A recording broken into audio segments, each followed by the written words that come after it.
Hello everyone, welcome back. This is Dr. Aeronautics, and today we are doing Oceanstar Episode 5.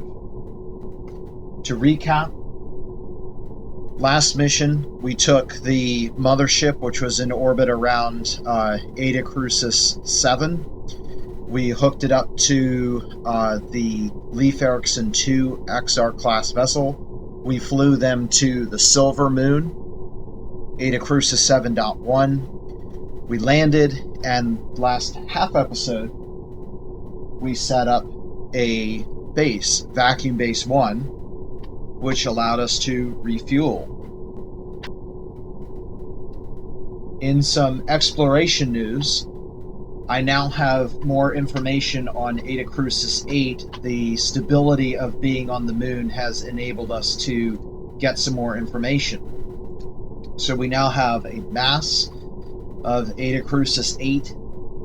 It's 1.3858 times 10 to the 25th kilograms. Or put another way, that is roughly 2 Earth masses. And the radius is 8,790 kilometers. For reference, Earth is 6,371 kilometers. I also have a surface temperature reading as well, and that is 239 Kelvin, which is about minus 30 degrees Fahrenheit. So it's not that cold. It's cold, but it's not very serious. Now let's talk about Eta Crucis 6, because we have some information on Eta Crucis 6. It is about the same size as Venus. It is 4.3273 times 10 to the 24th kilograms. A radius of 5,784 kilometers, which makes it a little bit more dense. Therefore, it is likely that it's a lot like Mercury in the sense that the core is going to be a significant fraction of the mass of the planet rather than the mantle being the most. And readings are beginning to indicate that this is a Venus-like planet. Right, we established in the last episode that there was a thick atmosphere. The temperature reading that I got was 463 Kelvin. That translates to 190 degrees Fahrenheit. And in Fahrenheit, that is the oven set to 350. Actually, I think it's 375. So yeah, that green that we're seeing on the surface, that's not life. That is some noxious atmosphere that is very, very hot. Lastly, I would like to announce at this point that we have named 4 bodies. It is finally time that we actually put some proper names on this system. So we have Eta Crucis, the star. It's an F2 main sequence star. Its name is ROM, M-R-O-M. This isn't a IAU recognition. It doesn't look like the star has a proper name, so I'm giving it one. That is a little bit inspired by the sun god Ra from Egypt. We already have the theme of going on the water in the sense that we have the Vikings. So that's what we've named that. I have also named Eta Crucis 7, the ocean planet. That is now Thalassa, as proposed. I've also named the moon. I should say moons, because we have the twin moons. One is silver, one is gold. So you know what? They're colored rocks. This is silver rock.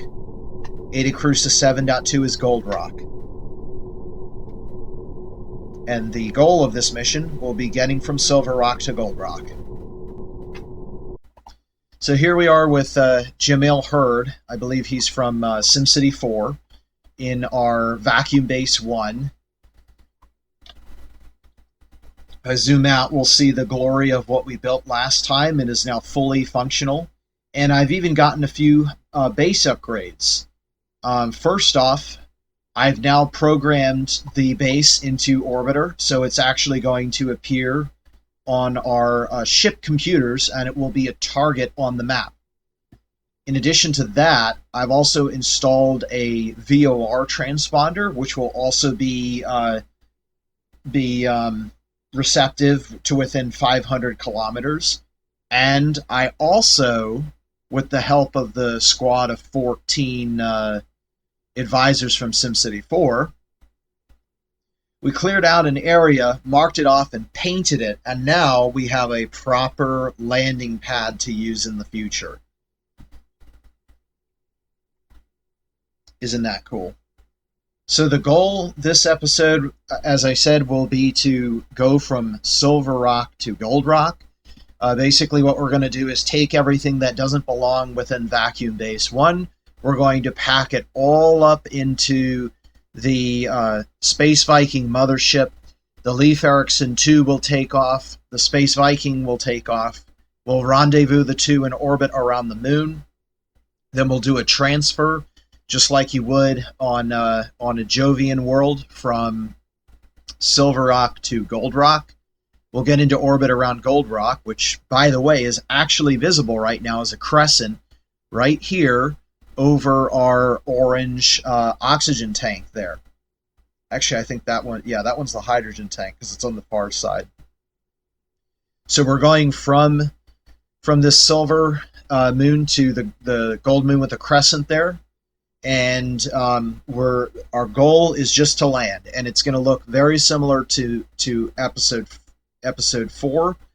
We're going to land, deploy a beacon. The Space Viking will land on that beacon, and then we'll have an episode 5.5 next time where we set up Vacuum Base 2.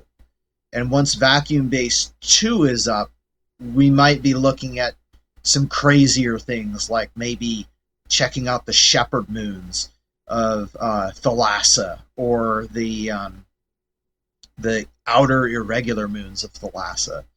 And that will surely be very interesting.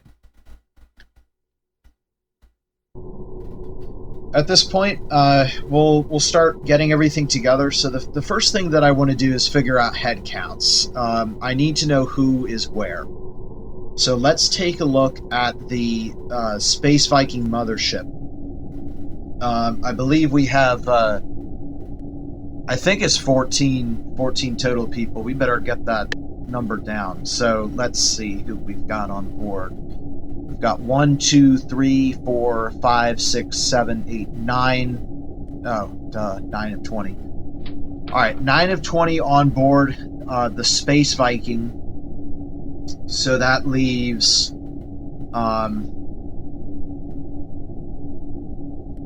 no, we took 15 because that's right, one of them didn't launch from Earth, so that leaves 6. So let's see, we've got 1 in the base. All right, so we've accounted for 10. Let's see who we got in the Leif Erikson 2.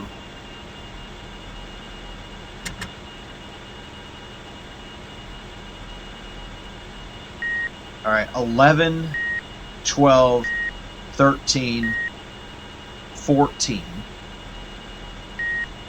And we're missing 1, and I believe they are located inside the Runestone rover. Now I have to figure out what key command has you get out of the rover. I think it's Shift E. Nope. There we go. It's, okay, there we go. 0 of 4 crew aboard. So it's just the E key. So that's Sam Armstrong. That's the security and I think he's called the public safety advisor of SimCity 4. Okay, so I think that's it, right? We've accounted for all 15 people. 2 outside. We got 4 on the rover. That's 6, plus the 9 on board. So that's 15. Okay. So the only thing we got to do now is board for the rovers. Okay, so Sam Armstrong is on, and then we just get Jamil Hurd.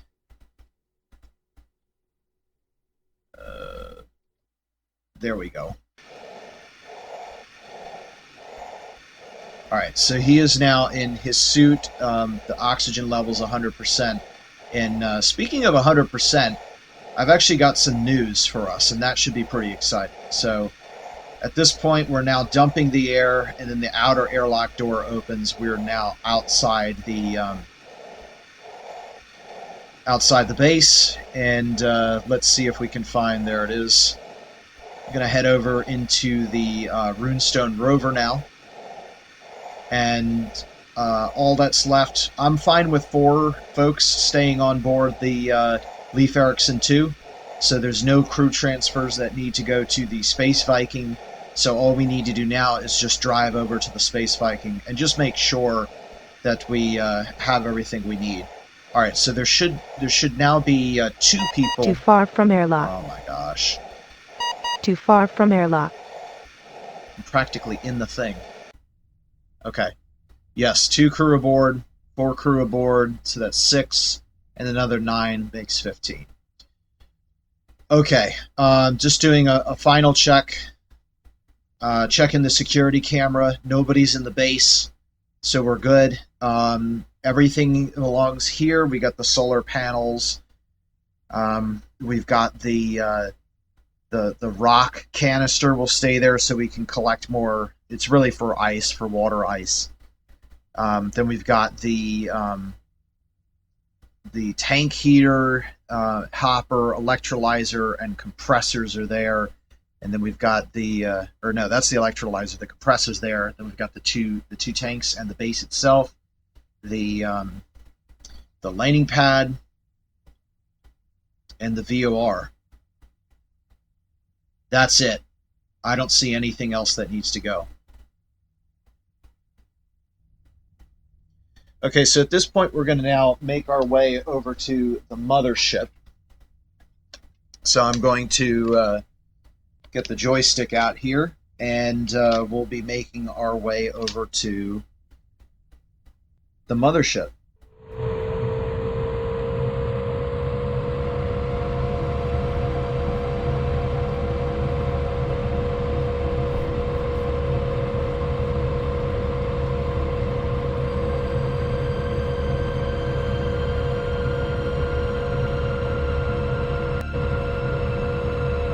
Aren't the space engine visuals just beautiful? I'm so glad that we have this working in concert with Space Engine, because otherwise it wouldn't feel complete. But with Space Engine, you can see all the way down to the same level that the human eye would be able to see on the planet, and it makes it so much better. Okay, we're coming into the mothership area now, so we'll start bringing the speed back just a little bit here as we start to get parked. So what we need to do is pull onto this ramp here, and you see we've got an arrow there marked. So the goal will be to go underneath the belly of the mothership, and then we'll pull on very slowly. It's just like loading an auto train. We'll pull onto the ramp and park it on the ramp. We'll deboard from the rover, and then at that point we'll go up to the crew lift, and then we should be able to stow the rover on board the mothership.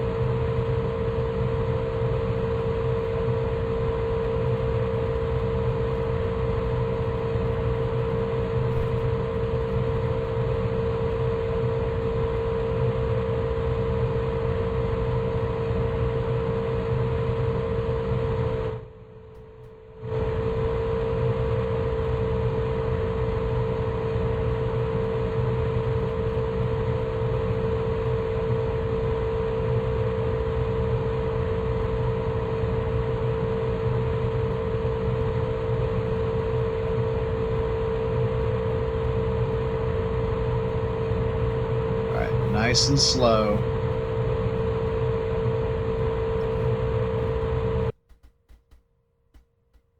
There we go. And it's going to look like it's going to clip a little bit. That's okay. Just as long as we're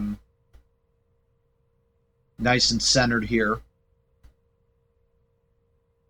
We want those wheels to be right about there. All right, stop. Okay. And we're off. Okay, so we need to get 2 people off. There's Jamiel and there's Sam. Okay.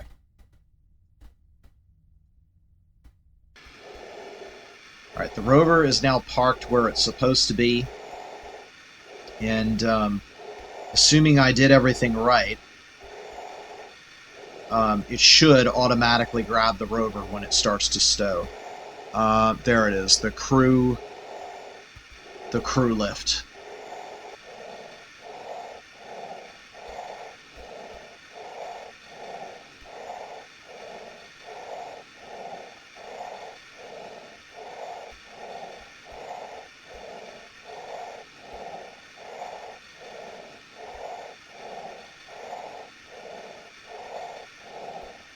All right, and press E. We should board. Okay. There it is. Jamiel Hurd entered into the ship. There's now 10 people on board. Good. We'll do it with Sam as well.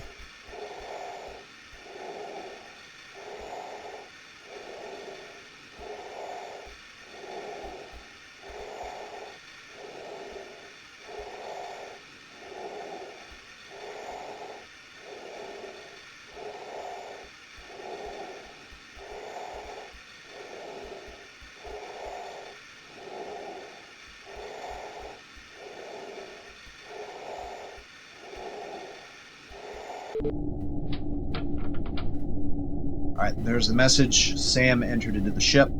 There's now 11 on board here. There's 4 on board the Leif Erikson too. So we're good. We've got all 15 people accounted for. By the way, I did mention that we were hoping that the vacuum base would be able to refuel us. And as you can see, we've just about topped off for fuel and oxygen, which means we are now 100% independent from planet Earth. And we now can remain in the Eta Crucis system indefinitely, because we've just refueled literally everything. So we're entirely making use of in situ resources at this point. And even though there's a limited amount of water ice located in the poles, the craters and the poles, like these shadowed regions, that's where we're getting our ice from, permanently shadowed near the North Pole. We're at like 72 degrees north latitude.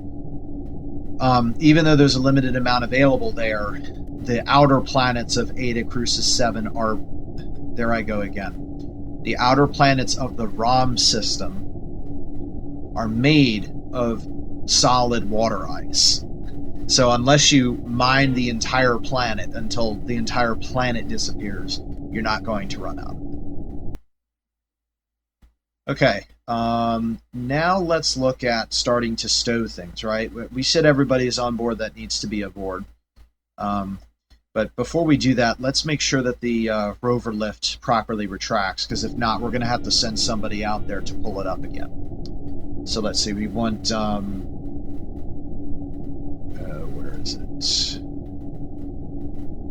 Let's lift, rover lift, stow. Rover lift stowing. Alright, hey, there we go. Working just as it should.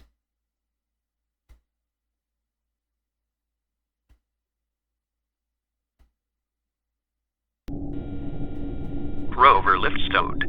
Okay, we're stowed. Rover's on board. Beautiful. I love it when things work like that. Okay, now we know we're good. We'll bring the crew lift up. Crew lift stowing.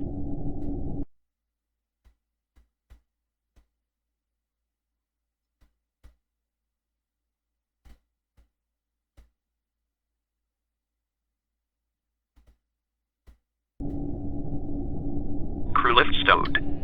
Okay, now the only thing that's deployed at this point is the gear, and that has to be out 100%.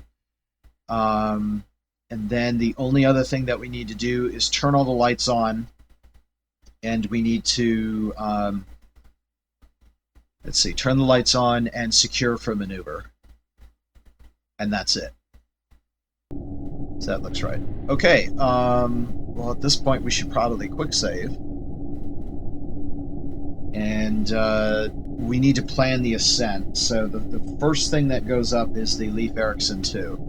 So I'm going to go to the Leif Erikson 2, and we need to make sure that we've got those cargo trays on board, because we'll need it for the, yeah, it's not on, okay. Yeah, that was a close call. So I didn't even notice that was not on board. We definitely want to get that loaded up.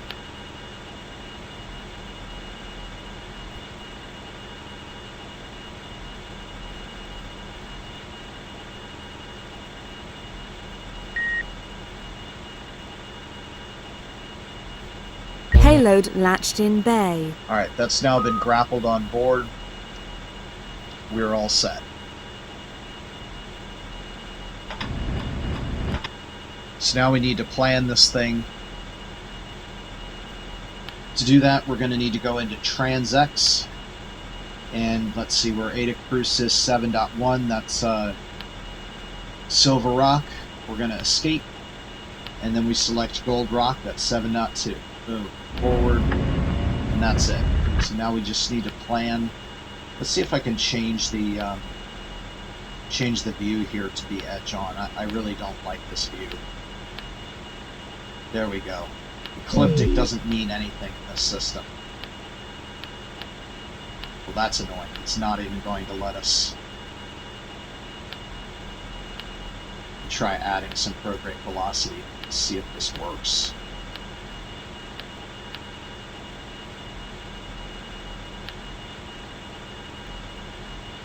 Yeah, unfortunately it's a little bit too late to eject, so we're going to have to go around. Let me see what the length, the orbital length is. It is, well, how about that? It's just about exactly 24 hours. For this moon to go around Thalassa, it takes 23 hours, 24 minutes. So the wait is going to be about 20 hours. That's not too bad.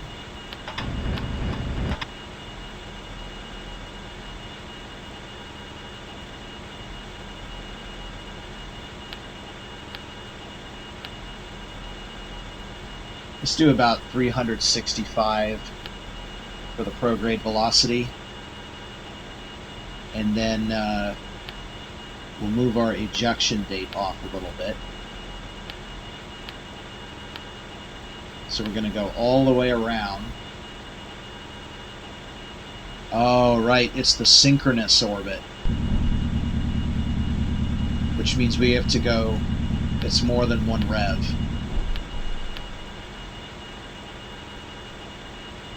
Alright, that should be good. 742.23. That's 2 days. That's not too bad.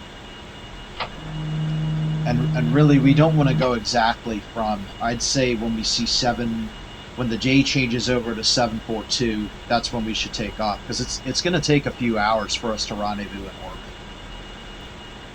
It puts us at 840 kilometers, and yeah, that's going to be a bullseye.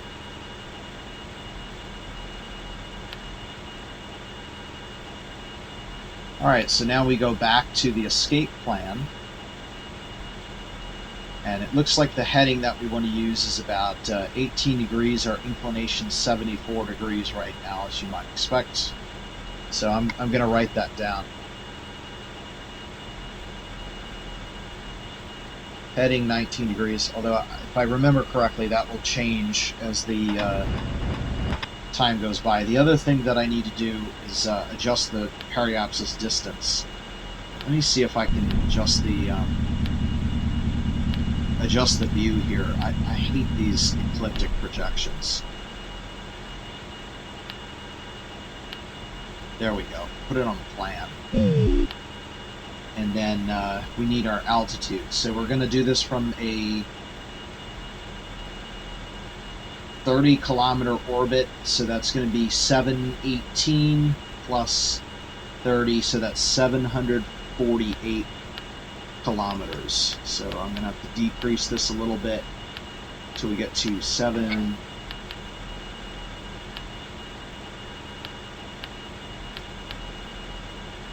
That's it right there.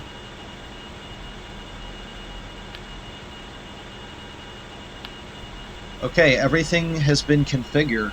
I don't know why the lights are on here.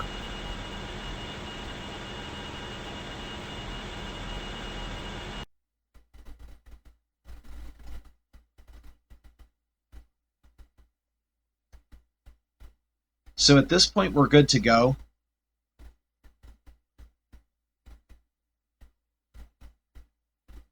Just doing a few last checks around here to make sure we didn't leave anything.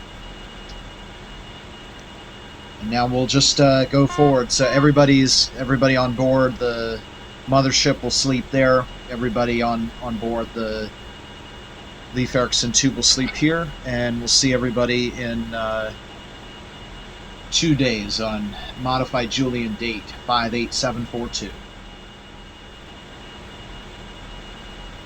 Alright, it's now time for our departure. It's almost sunset here, not quite. Let's see, there's Ron up there. But anyways, we're now ready for our takeoff. So I just want to get a couple final updates here for our ascent. So checking my mission information table. This is the Eta Crucis Silver Moon ascent, anticipating 1,037 meters per second of delta V. Then we need to get our fuel mass, that's just 5792. And then our current vessel mass looks like 24898.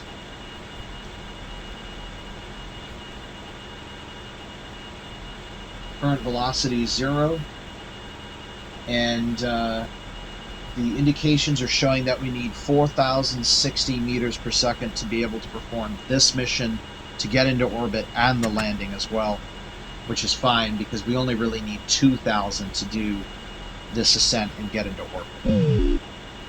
So at this point, yeah, it looks like the heading is about 18 degrees. That's what we want to use to get up there. The other thing that I'm going to do at this point is get my checklists out. So let's see, mission checklists, XR2, ground cockpit startup. Okay, so we'll check the damaged systems. Okay, everything is good to go. Then we're going to test our warning lights. There's 3 panels. Test 1, good. Test 2, good. And test 3, good. Okay, MFD powered on. For this one, we're going to, actually, let's check here. Yeah, no, we want frame, frame equator, projection ship. And the distance in altitude, that's configured. Now we'll go to surface, ground speed. Okay, we're good. Trip has been planned to determine launch time. Well, that's basically now. We've done our time skip. We'll turn the HUD on surface. We like it as green on an airless world. Secondary HUD to 3. Record ship masses. I believe I did that. Let's just do a double check here. 5792, good, and 24898. Where is that hiding? Yes, 24898, good.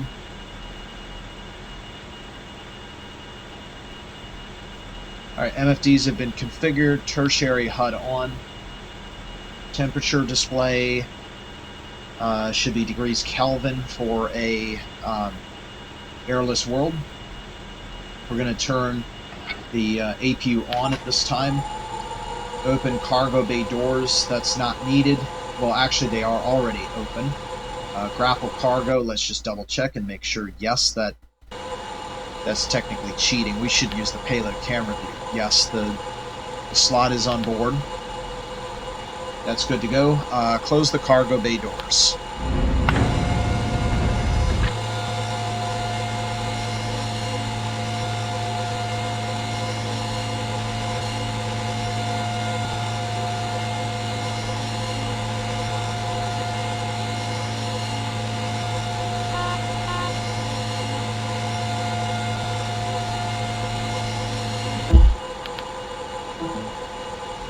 And as you could just hear there, we just successfully closed the doors. The next thing that I have to do is close the outer airlock door, so we'll pressurize the airlock here. Outer door is open. Oh, I didn't even realize that. Well, we have to close the airlock door then. That's right, because our guys are still in the airlock, theoretically.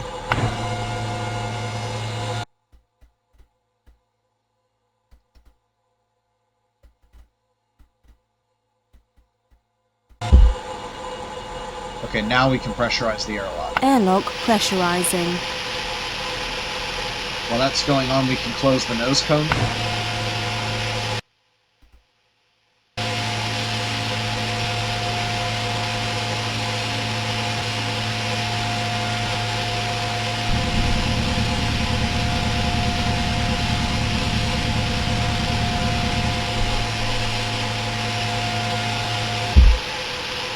Nose cone closed. Airlock pressure 14.7 psi. Good. Let's see. Cabin hatch. Well, that has to be closed because if it wasn't, we'd be dead. Check fuel. So we need 4,000. We have 5,792 on board, and minimum scram. It doesn't help us, so there's no reason to have that filled. Lights on. Nav beacon and strobe on. AF control and RCS mode is desired. We'll do rotation. Rotation. External cooling off. Actually, it's off right now. My guess is the radiator's open. That's okay. We're airless. So then we're ready for taxi, but we'll just straight up take off. Then we want to set our pitch hold. That's 0. The descent hold. Information. APU running. We'll set that to 10. I'm not expecting to use it, but we have it if we need it. And that's the end of the checklist. So then we go to ascent, wait for takeoff time, that's done. Is this the right one? I think we might have a VTO. Yeah, we have a VTO. Radiator is desired, we'll leave that open. It's airless. Hover and retro doors are both open. Autopilot as desired, so we're going to engage this, and then that's the end of it. So our heading is going to be 18 degrees. Targeting a orbital insertion velocity. Where is it?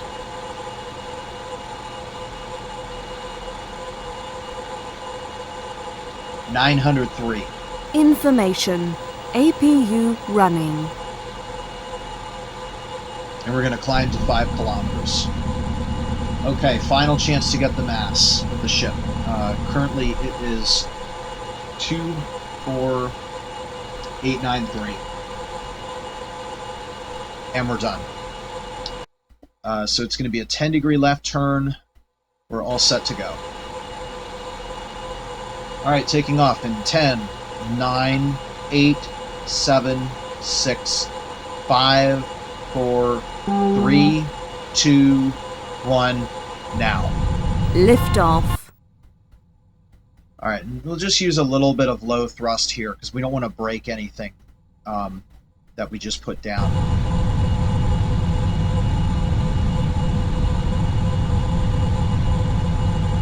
Now we should be good to increase to about 25% here. And that's good for the time being. We'll go ahead and release hover thrust. And we're going to rotate over to our ascent position, which is 18 degrees here.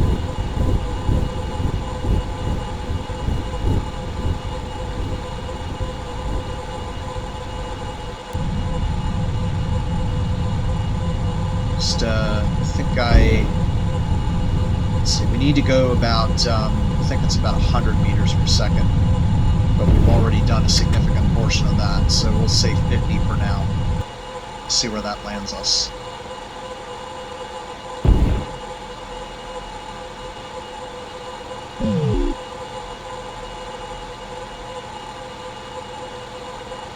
At this point, we're most definitely off the ground, so we can now stow our gear. Gear up.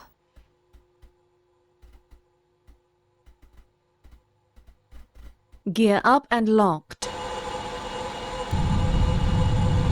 Alright, 2.5 kilometers. Let's go back up to 50 meters per second. What I should have done is gone up to about 100 meters per second at the start. Let's do 60. And then when that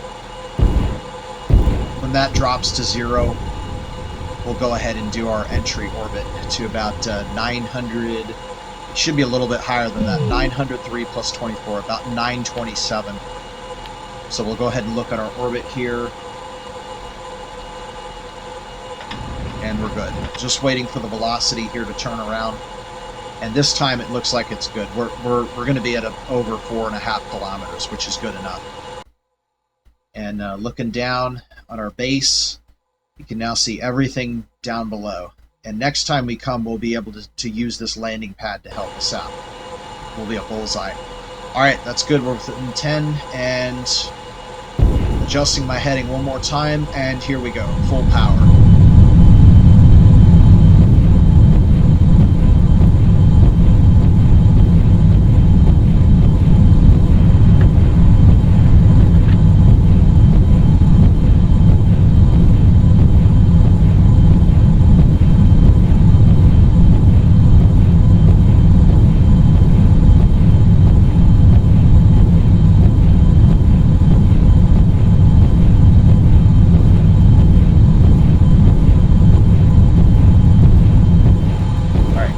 Close.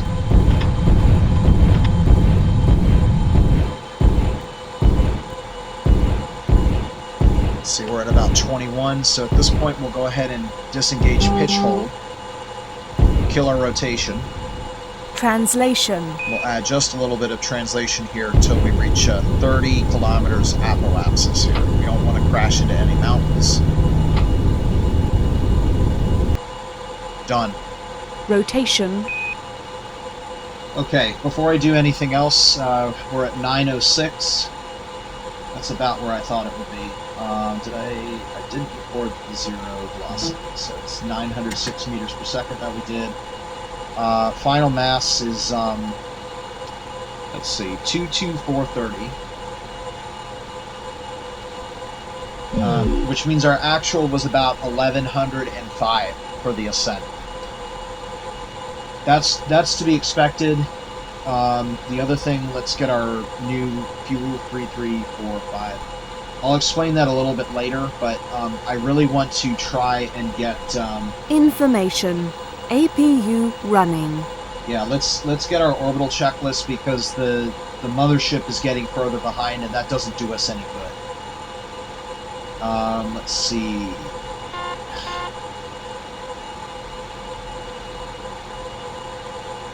There's no orbital checklist. Well, I'll just have to do the ascent one.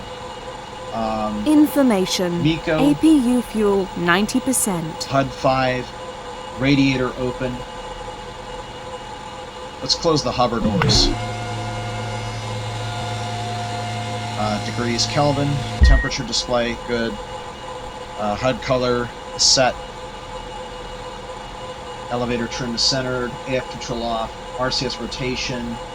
HUD orbit, activate prograde autopilot, and there we go. Orbit HUD.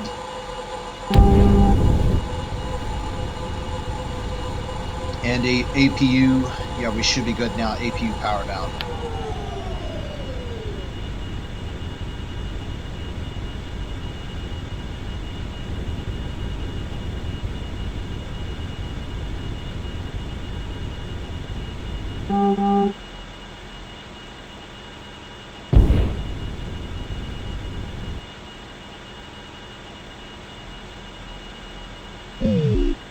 Always quick save. And now we're going to go back to the mothership, and it's time for the mothership to take off. Oh, but first, real quick, I recognize that. Anybody else want to guess what that is? I know exactly what that is. That is home rising. The LASA. Actually, it's right there. The rings are just so big. There it is. Wow. Gorgeous. I'm going to get a shot right here. Actually, everything's being reported, so there's no need for that. Just freeze frame it. Okay, going back to the Space Viking. And we're going to do the exact same thing. So let's see. I don't think that there is a... I don't think there's an automatic takeoff system. We really should have secured for the maneuver earlier. Oh well. Attention flight crew. We are about to conduct orbital maneuvers. Please ensure that all bulkhead doors are sealed and secure and that all loose objects are placed on a mag pad or are otherwise secured in their bin. Engineering teams, verify status with flight command. No, it's just hover and auto land. So we're going to have to do this manually. Alright, going over to my other checklist. I need to confirm our fuel mass, which is 800, 213. And then the ship mass, which I need to get from this menu because it's stupid and doesn't list the actual mass. 47374. No, it's different than that. 4743920. 0 meters per second.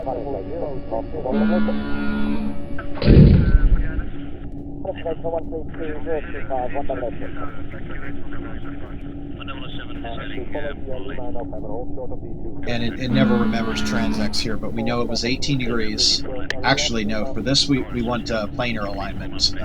We want target the Leif Erikson 2. And we want to keep our nodes aligned here.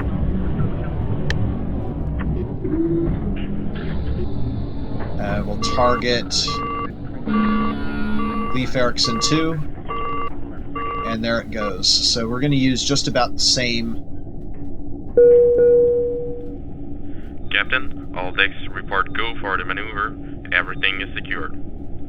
Okay, in that case, we're wasting time, so let's get off the ground here. Doing a final check underneath the vessel and make sure, yes, that is only the, oh, what's it called? That's the landing, that's the transponder beacon. We're okay with that. We just need to turn our lights on real quick. And now we're ready. Okay, let's see. We do need to do, there should be a horizon level. Yes, we need that.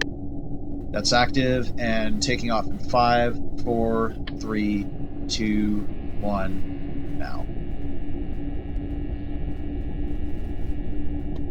Should bring this up.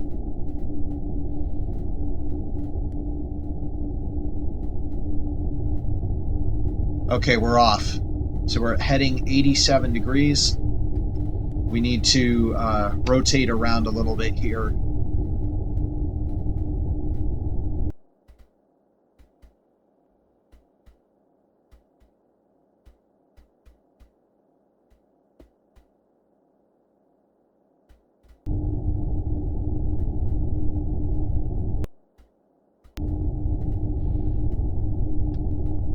Looking for a heading of 18 degrees. And that's actually Uranus, not the LASA, but it looks good. It looks very in place.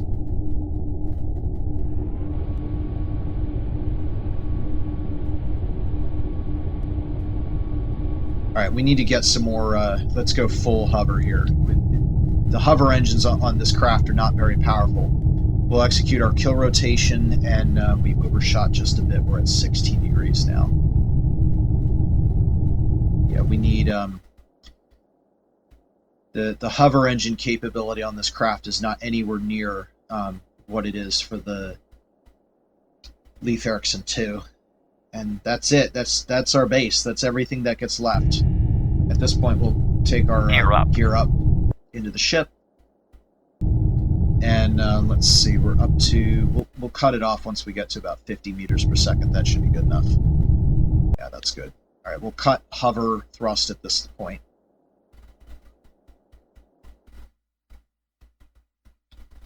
All right, gears up and locked. And we'll just wait for our velocity to decay here. And once it gets almost down, we'll fire up the mains, and we're going to exceed, or we're going to go up to, I think 908 was the number. That's close enough. Let's go to orbit. Everything is set up here. Going to 908. Now.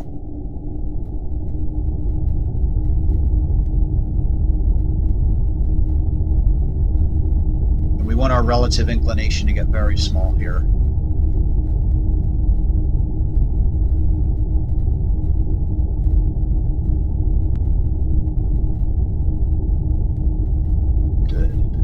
Let's see which way it wants to go. Alright, not that way. Let's try going the other way. There we go. Keep this nice and balanced out here.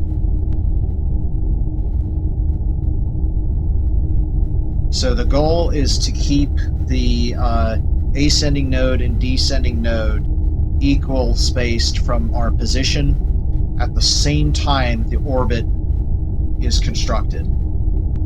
Oh, we're falling.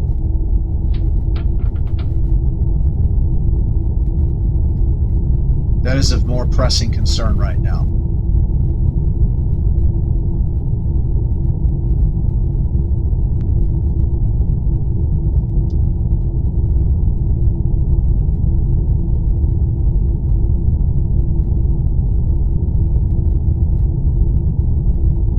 Got back down to about 3,000 feet. That is a little bit too close for comfort.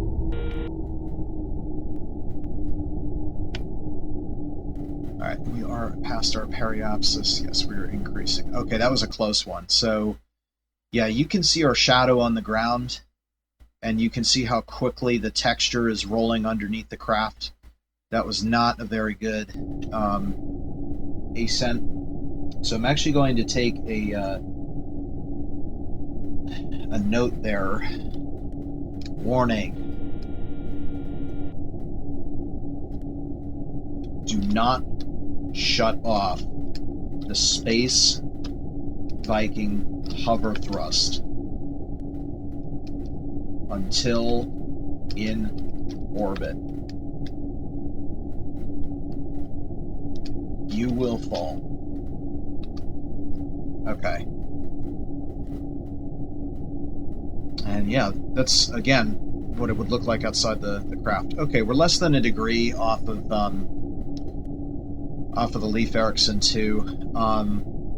Let's go back to that and prepare a phasing orbit here. We will have to circularize, so I will not release the maneuver.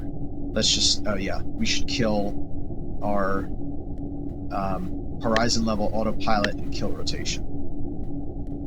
Now we're done. For now. Quick save.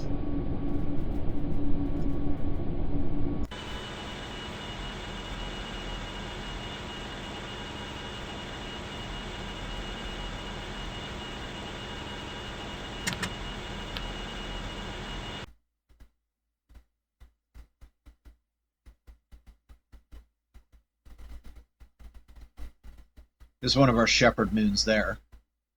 And let's see, the gold moon. Actually, we shouldn't be able to see that right now because, yeah, we're gonna head towards it.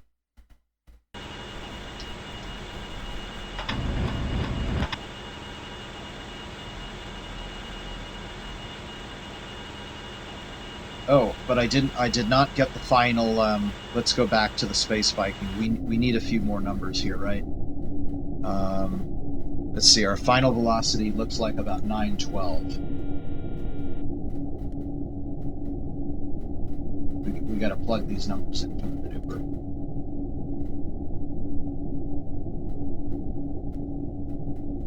Final velocity 912. final mass 4733020, which means that we actually used about 1127 meters per second for the ascent. So that was almost perfect, which makes sense because what happened was we ascended, then we shut the thrusters off, and then we descended almost back to the surface where we hit our maximum velocity. And technically, it should be exactly 1111 if we went straight level. But we can't do that because we would run into mountains and stuff. So we got really lucky there. Oh yeah, and then let's see. The numbers for the... Wow, that used 1% fuel. I'm surprised. 789317 for the new fuel level, and mass will be the same. 4733020. That's for the circularization maneuver, which will be the next one we do here. It looks like I don't have any other maneuvers scheduled in the XR2, so we're going to have to plan another one there. And we will have to circularize. We will definitely impact if we don't fix that.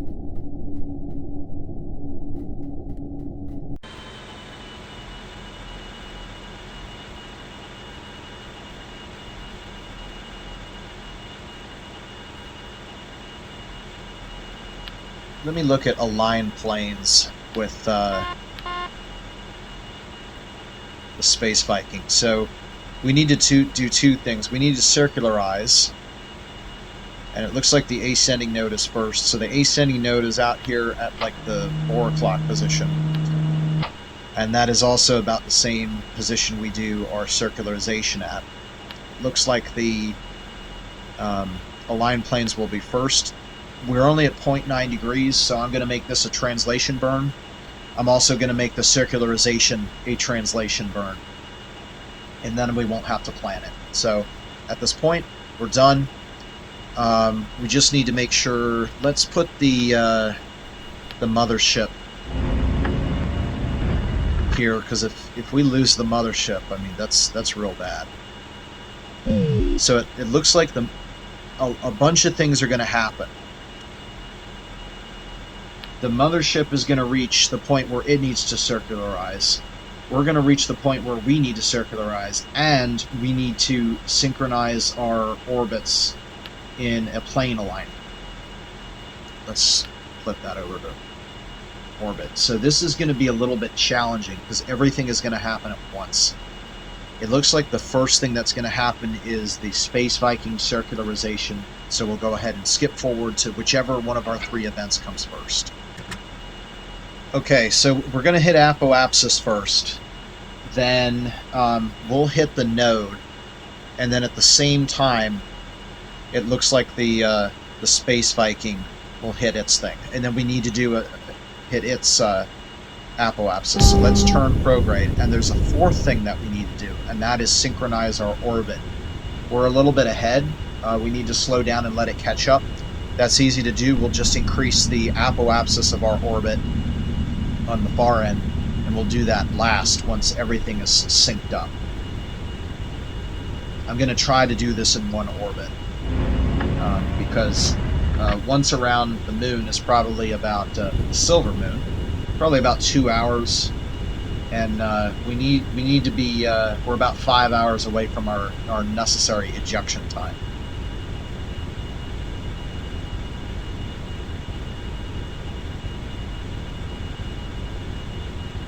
Alright, we're about 100 seconds from apoapsis. It doesn't have to be exact. Translation. Remember, I'm going to increase this later, so we'll go ahead and translate out now to about 30 kilometers until this gets nice and circular.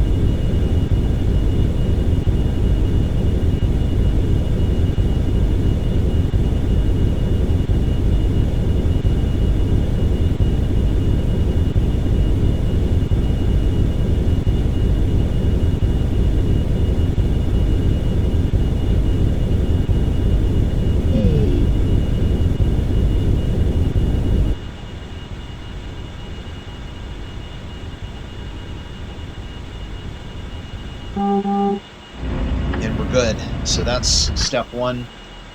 Let's see, and then apoapsis of Space Viking is 330 seconds away.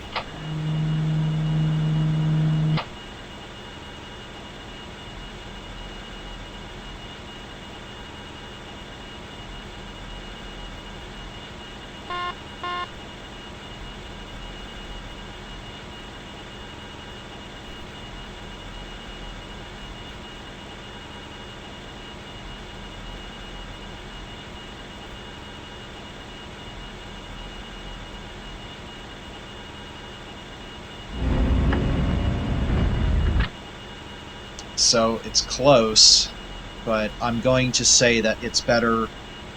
Let's do Space Viking circularization first, because if we don't do that, it's gonna die, and I don't like to push off a critical burn if I don't have to. So let's see. We're doing a circularization. We want to turn prograde, and yeah, the HUD is still set for surface. Let's do orbit. There we go. Actually figure out where we're going. And we're going to circularize this. Then we need our mass information. We're expecting only 9 meters per second to have to do this. But anyhow, we'll go ahead and... Oh, wait a minute. No, that I was reading from the wrong line. 24 meters per second. Our current fuel level is 789,317. That's unchanged. Current mass 473.2. We'll call 70 because we're in a slew right now. We're using RCS thrust.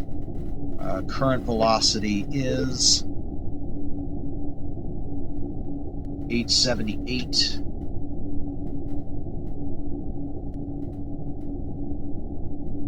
And we're ready to move as soon as it stops rotating here.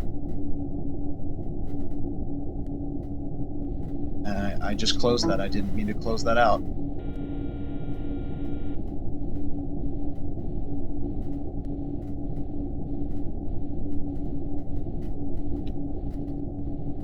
At 473.2570.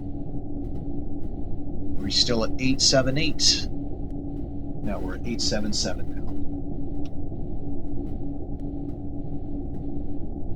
now. Okay, we're going to maneuver until this goes to 31. Yep, very quick burn. That's good enough. 887. So that only used 10 meters per second. That was lower than I expected. I don't know why that was the case. And then I need our final mass. 473.2470. Yep. 10 meters per second as observed, so that's correct. The next maneuver is a 7.2 to 7, or a silver rock to gold rock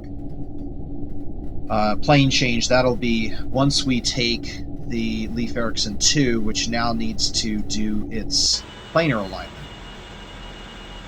So we'll do prograde, align plane, target, Space Viking, and we're about 3 minutes to go.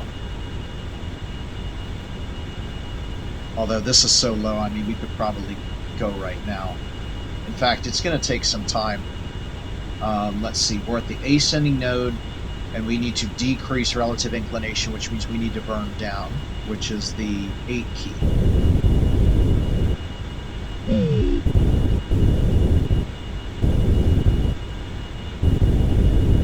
Yeah, now's a good time to do this.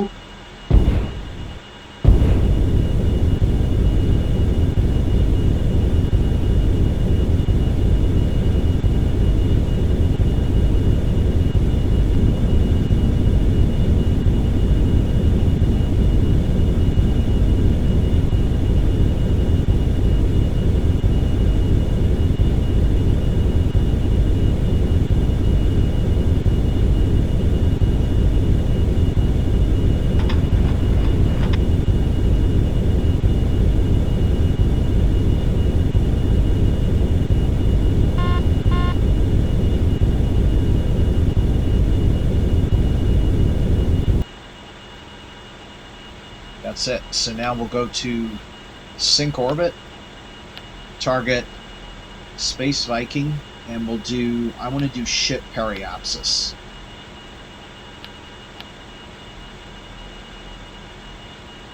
And we really want to get this down to about 1 orbit here.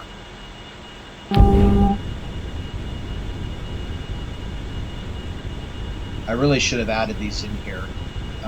So we need to add 2 maneuvers. This is the Eta Crucis 7.1 to 7.2 Transport 1. I'm going to plan these offline. I'll come back and explain what they are. Okay, so I've added 2 maneuvers. The first is the synchronization burn. The second is the docking ops maneuvers. So we're going to do the synchronization burn first, and then I got our main fuel mass, which is 3345, and 22366 for the mass of the ship. That gets us our total amount of delta V expended here, and our initial velocity, which is 885. We're turned prograde. We want to slow down, which means we need to speed up, ironically. So we're going to maneuver until the engines show a 0 time on the next orbit. Alright, there's 2, there's 1. I think we got 1 more to go. And there's 0.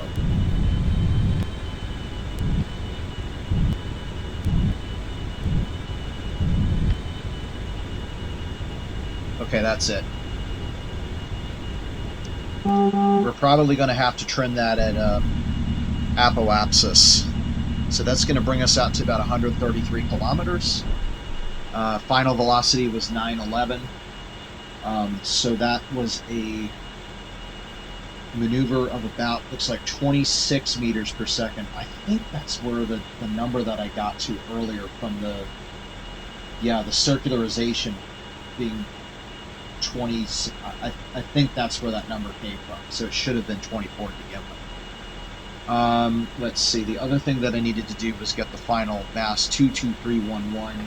That says we expended, yes, exactly 26 meters per second to do this maneuver. Okay, so let's run through our quick checklist. So we circularized us. We circularized the Space Viking. It will now not crash. We did our planar alignment. And we did our synchronization maneuver 1. So when we come up to apoapsis, we'll trim this with a little bit of RCS translation. And then make our final approach. So we're done until then. It's night, so we can't see. That's too bad. We can't see the moon. Okay, here's a nice view of Silver Rock from 133 kilometers. We're coming up on our apoapsis right now. And now you can actually see Gold Rock over here. It must have just passed the Silver Rock when we saw it the first time, because that looked pretty big. Alright, anyway, we need to trim this up now. So we're at 20 for minimum time. We'll turn prograde. Our relative inclination is all set up here. And let's see, we're only about 300 kilometers or 200 miles from that thing, so we should honestly be able to see it. Yeah. Yeah, so this dot right here, that's the Mothership.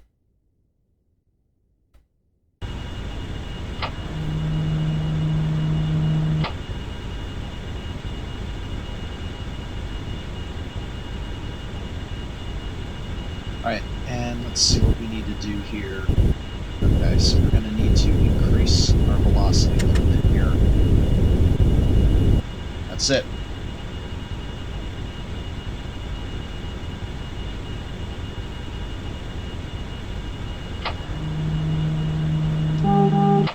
The other thing we might need to do as well is we're going to be a little bit too high, so we need to do an abscissa line rotation. And if we want to do an abscissa line rotation to make us go lower, that means we need to maneuver down which will be from our current orientation to the right. So let's see if we can, yeah, that's not going to work, is it? Yeah, that's not going to work. We're going to have a 10-kilometer rendezvous. That's going to be a lot, but we should be able to manage it.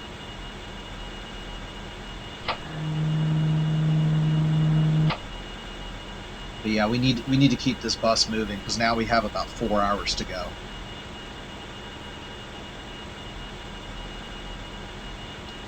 The other thing that I can do, let's go to 10x warp here, and we've got our radio set up. So the Space Viking is all set up. The next thing I need to do is grab the docking port 1, and then if I go over to docking, yeah, that's selecting, let's do nav 2. So we're about 230 kilometers away. Transponder 1. Oh, that's the base. We must be over the base right now. Or that's us. I don't know what that is. Shouldn't be in range of that. Alright, there's the transponder, and hopefully it'll pick up the docking. Oh, wait a minute. We're too far to pick up the docking adapter. I'm going to have to look this up. So, let's see. We want vessel, Space Viking, IDS 115.00. Yeah, we would have never seen it from this distance. That's all set up. Let's go to docking and confirm. Yep, we're nav 2. Okay. We can turn it on the HUD now. We're getting close.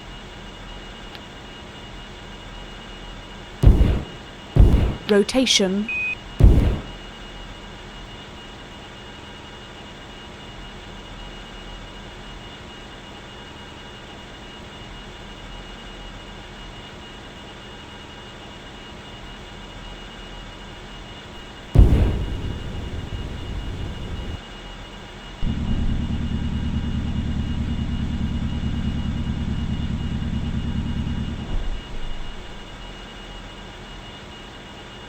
So, you might be asking yourself, why didn't we just stick this thing into the mothership and then take off? Because that would have saved so much time, and yes, you're absolutely right. There's two issues with that. One is true to life, the other is the game. So the true to life function is that would kick up so much regolith, it would be absolutely ridiculous. The other thing, if we installed some sort of a sling, the other issue is that Orbiter has a bug where you'll get a crash to desktop immediately if you are docked within a vessel and you land or are landed.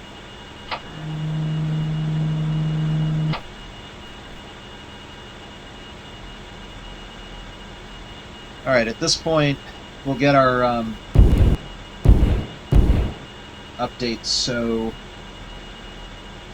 current mass is 3290. Current mass of the ship is 22302. V1 is 875. So we should be ready to perform this maneuver when we want to. The direction that we're going to want to maneuver is going to be straight down. So we're actually in a good spot to do this now. That's because we're going to be about 10 kilometers higher than it when we do our encounter. We might be able to fix it right now, though. If I go back to... Yeah, let's go back to sync orbit. Can I fix this without screwing that up?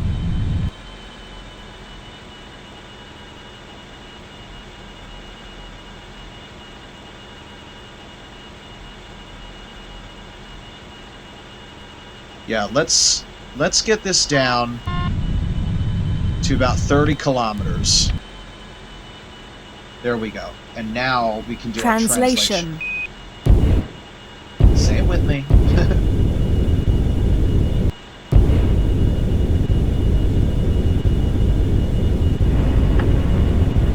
Yeah, but then we're going up again.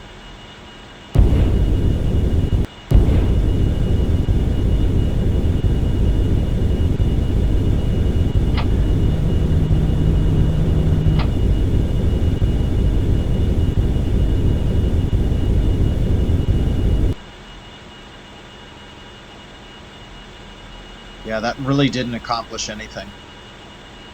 We'll just have to deal with it when we get down there. We should only be a couple, well, no, that 13 seconds, that's going to put us, yeah, that's too much. That's going to put us 13 kilometers off. I'm not accepting something over 10.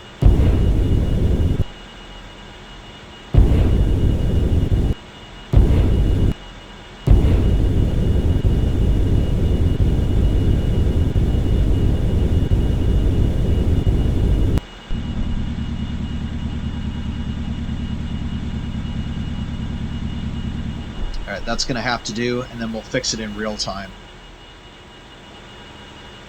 Alright, let's see. Ship is going to get there first. Target will be second, so we need to slow down.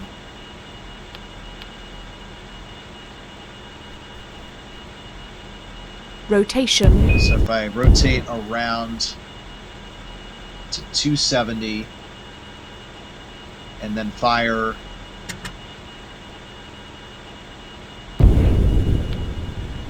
Translation. this way, that should fix the problem.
Alright, that's going to have to do it.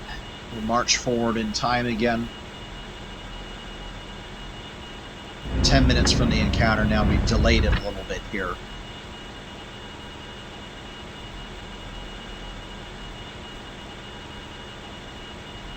Okay, we're under 10. This is looking a lot better now.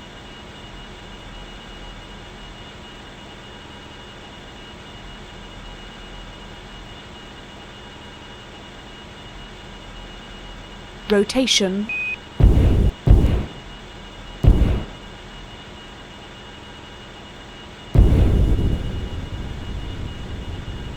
Let's see what some retro thrust does here.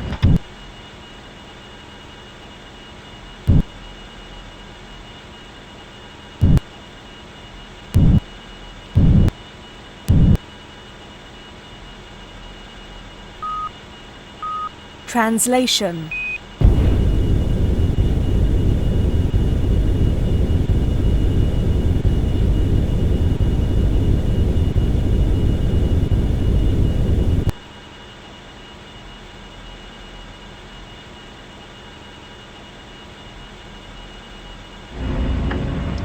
Alright, we're within an acceptable distance now. We'll just wait for our rendezvous window. We'll say about 2 minutes out, and then at the 2-minute mark we'll go ahead and make our final approach. And that's there. Rotation.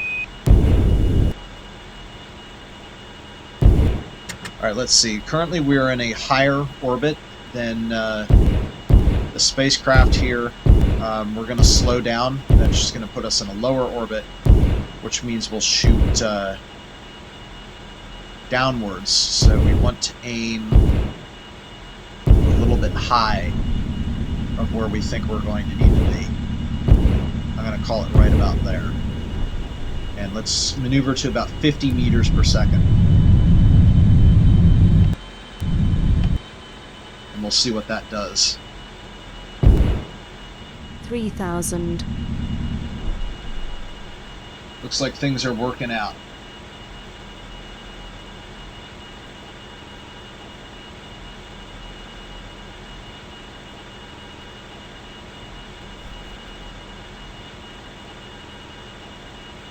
All right, 2,000. and I'm going to open the nose cone because it's going to continuously give me a warning nose cone is closed.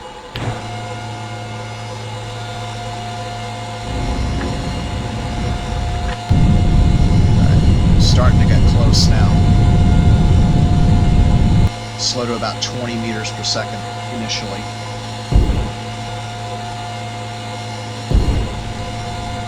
One 1,000.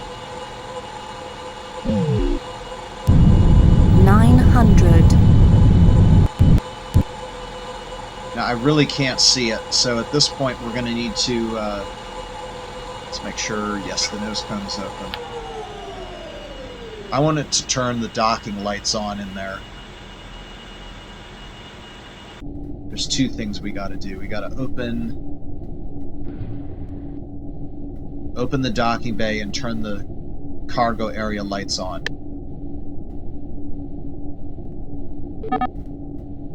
Oh, of course, we're in a security state. Okay, that's fine. No maneuver is going to happen before then, so we can release. Attention flight crew. We are free from orbital maneuvering. Resume duties as usual. Okay, let's see. Docking bay. Bay door opening. Go back to Leif Erikson. That really didn't help.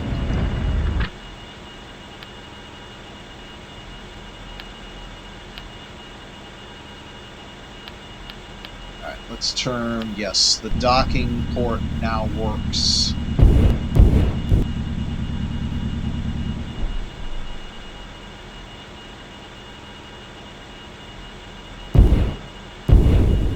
Okay, it looks like we are above the ship. Very difficult to see where we are. So let's see, we've got a green light, we've got a red light, and a white light. Okay, I see it now. Translation. Let's go down this way.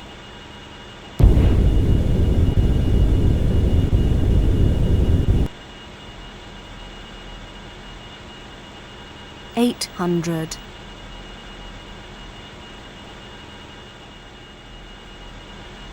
So we're now about 500 meters to go. I can see the ship now. So the green is the starboard side. So we're looking at a starboard wing, and the approach. I'm heading towards the stern of the ship right now. So we should be good to go at this point. Rotation.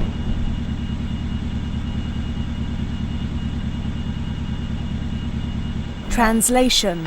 Assess what our orientation is. Let's go up to 5 meters per second. 500. 3.5. Actually, yeah, we can do 5. Forgot we have the retros open. Alright, keep running through this checklist. So let's see, retro doors. Yep, those have been confirmed open. Right MFD. Well, we've already got set up, so let's do comm now. 400.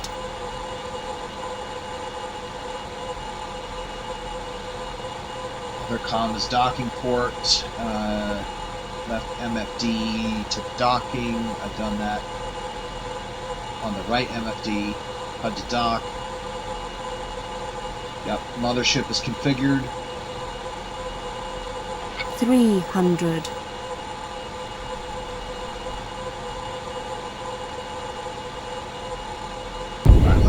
let's slow down a little bit here.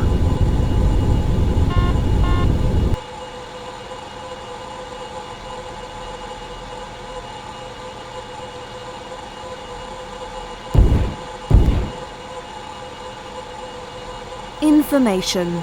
APU running.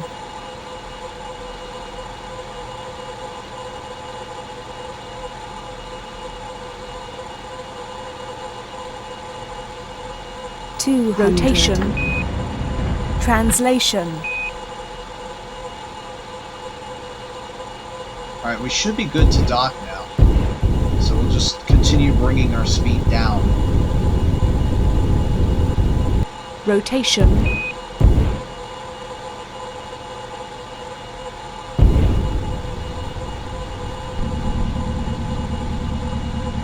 And at this point we'll start aligning to dock.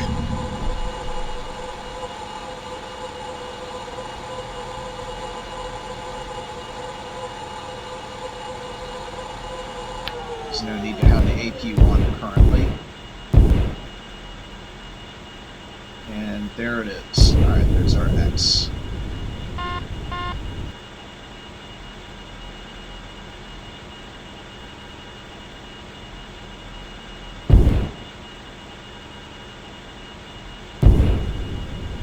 Translation.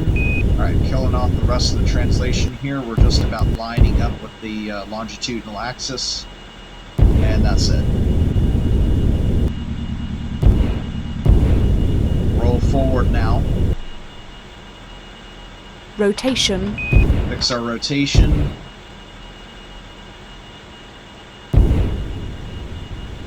Translation. Okay, get our Rotation. third axis aligned there. And okay, we've got 4 axes aligned. Translation. We need 6 to dock.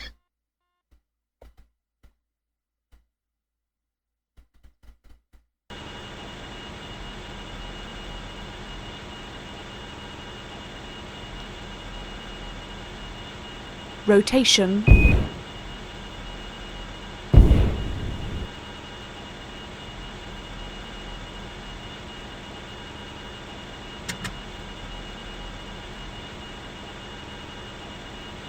Alright, it looks like they are rotating quite a bit, so I'm going to pull out the vessel remote control, take control of the Space Viking, and tell them to kill rotation, because they're still moving too much. Making it difficult for me to align and stuff.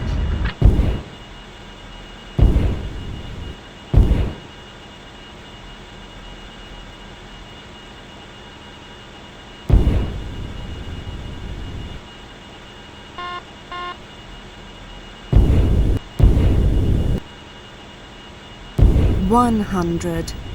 Translation.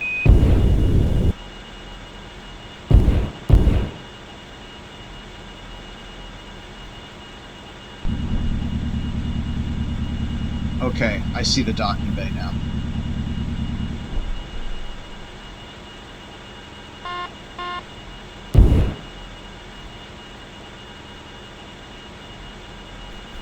$75.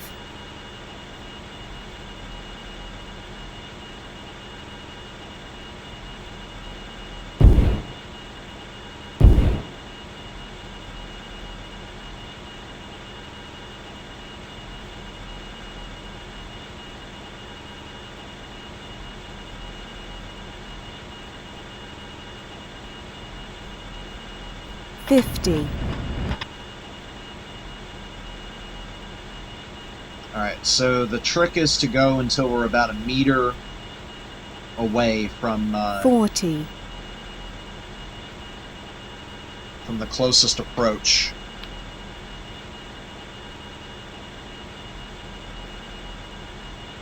And then 30. kill the velocity off.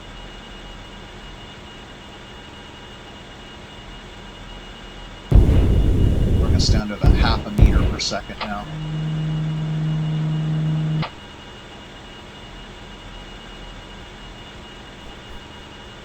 It would really help if this docking 20. fund had a dx, dy, dz in addition to the magnitude.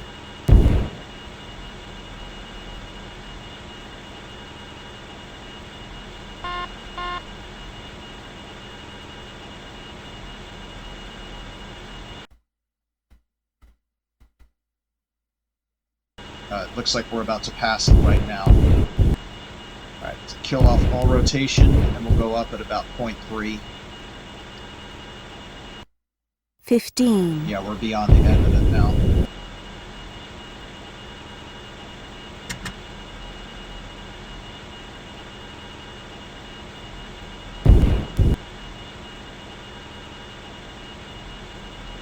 Ten. 9. Bring us down to about 0.2. 8. 7. 6. 5. 4. Down to 0.1. 3.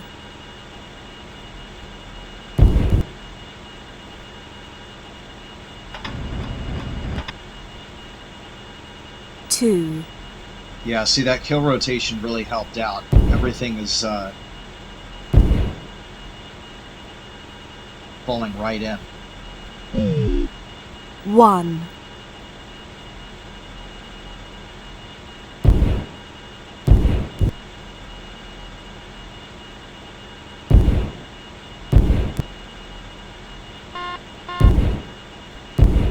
Okay, there we go.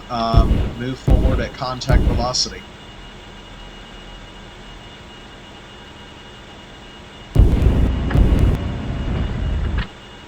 It looked like we might have drifted past it here. 1. Alright, hands off at this point. And we're expecting capture. Contact. Houston, we show capture and hard dock. Congratulations. Alright, at this point, we'll go ahead and open up the airlocks here, get some fresh air. Using external O2. External cooling on. Hatch open. Rotation off. External cooling online.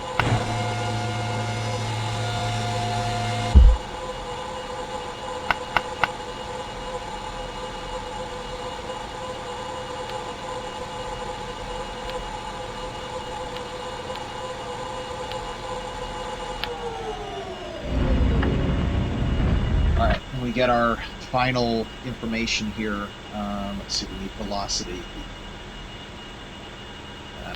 Velocity is there. Let's go back to, looks like 889. So supposedly 14 meters per second. Current mass of the ship is 21898. That was 194 meters per second. That's okay. We only need 2,000 to land, so we've got plenty. Although, you know what, we're gonna have to look for a spot to land. We should fill up before we go. And then, oh yeah, I need our current vessel fuel 3031 21898 already, and then B1. Okay, we're done with the Leif Erikson 2 going back to the Space Viking.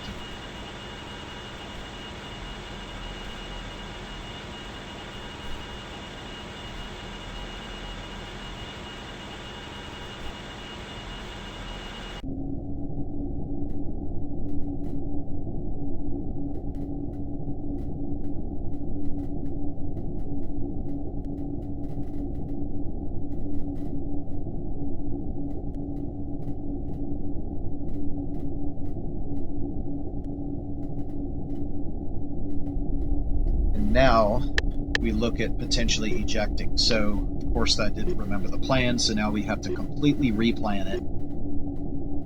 It's fine, I remember the details anyway. So we go back, view, add a little bit of prograde velocity, then go back again, then go to projection, and then we want plan. There we go. Then we do ejection time, and that was too far. Actually, that's the right date. Just add prograde velocity until we get a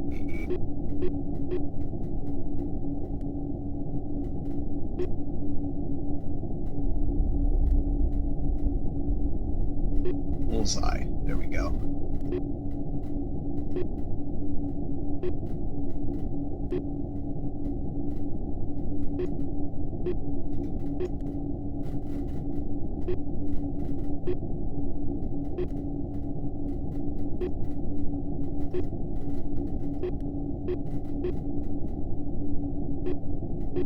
Oh, there we go. Focus.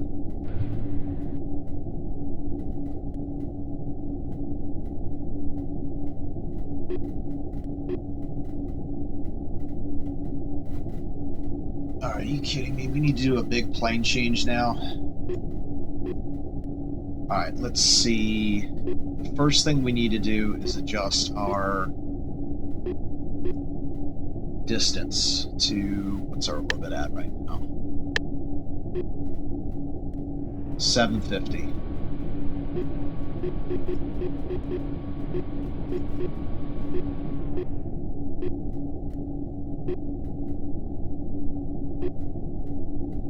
Let's try ejection orientation.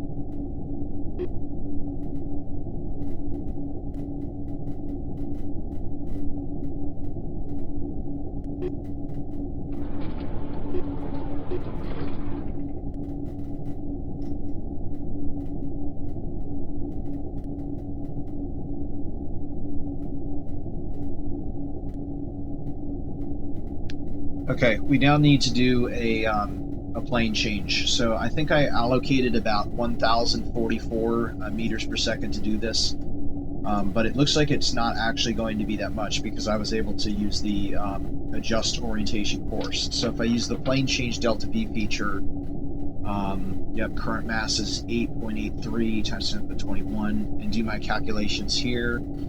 The relative inclination distance is 30.14. Means 462 meters per second is what this burn is actually going to be. So 462. And then, let's see, the other thing that we need to do is get the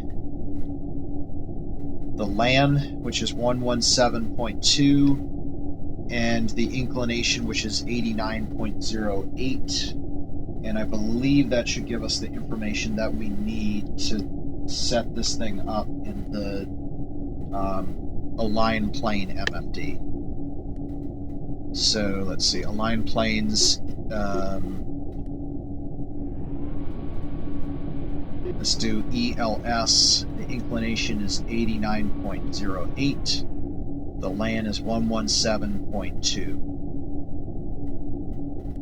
And that's correct. So that's showing us as 30.15 degrees away. The next node is going to be the descending node.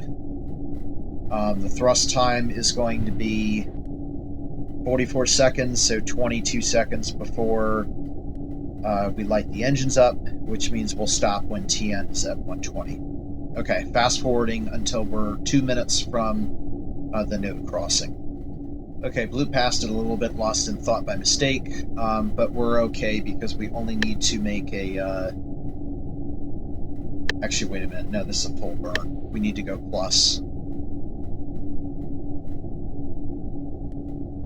So this is a descending node. We want to decrease our inclination, which means we need to burn orbit normal plus, and we have just about a minute to get into that position.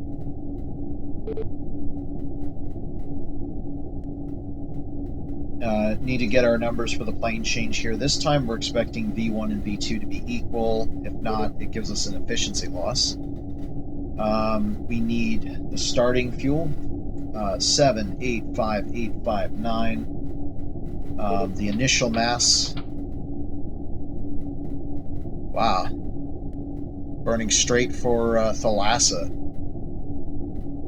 Alright, we're in position with about 25 seconds to go.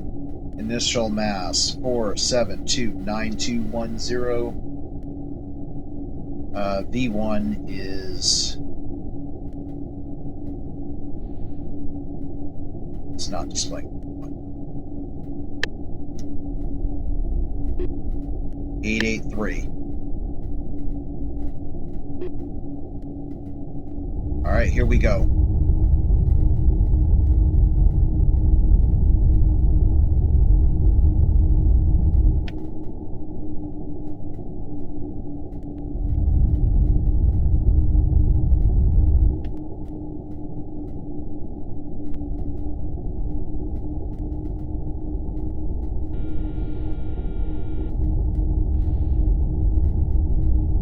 To pitch over with the orbit as it changes.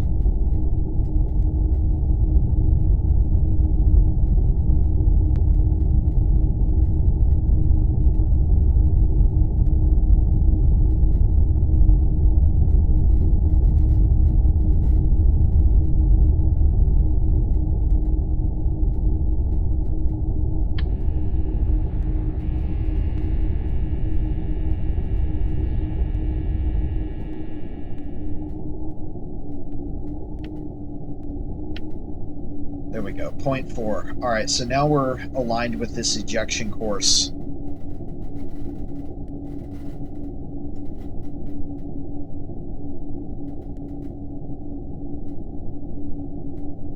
Get our final velocity, 889. So we had an impart of about 6 meters per second. Let's see what that does to our orbit.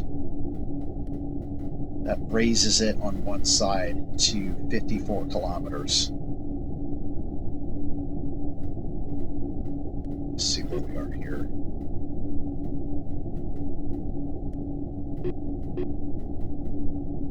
We'll boost this up a little bit here to 759. Slight loss in the over-Earth effect, no other concerns. Alright, autopilot off. Let's kill rotation real quick.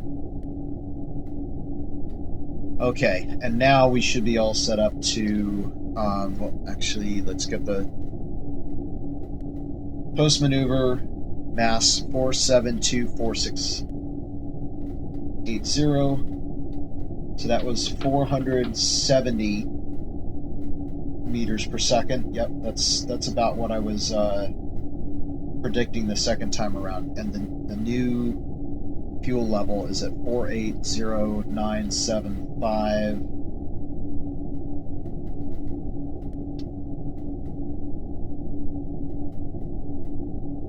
Okay, we're ready for the ejection burn. So at this point, we'll go forward in time until it is time to eject, which is at, let's see when that's set. Let's do it.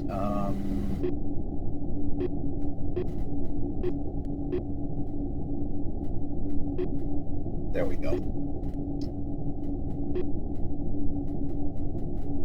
0.2298. So that's in about 2 or 3 hours. See you then. All right. I want to repair our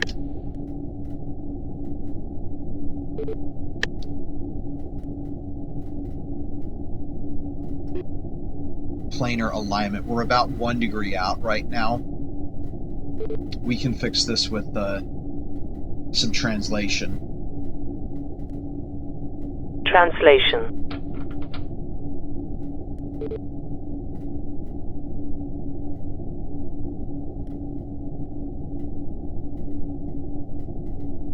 Let's see, this is a ascending node, which means we need to burn orbit normal minus.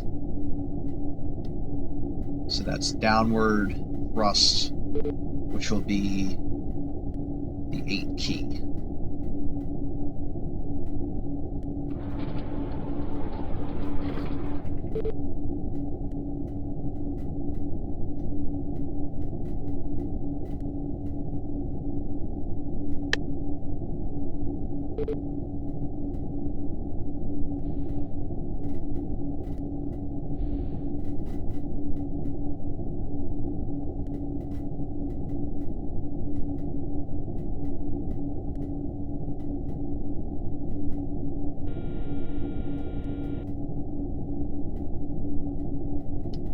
Okay, and about 40 minutes to go. We're coming up to our ejection burn. Just make sure, yes, that looks good.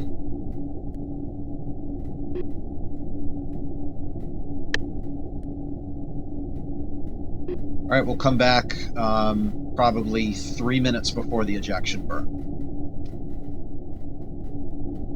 Okay, 5 minutes before the maneuver, because we have to secure. Attention all crew, we're now preparing ourselves for the planned maneuver. Please perform your personal checklist and return to your cabin. Engineers be ready for propulsion testing, and flight surgeons report all crew before the maneuver. Oh, that's interesting. Secure for maneuver actually closes the docking bay, whether or not you wanted it closed. We don't need those cargo lights anymore. As a matter of fact, we don't need anything.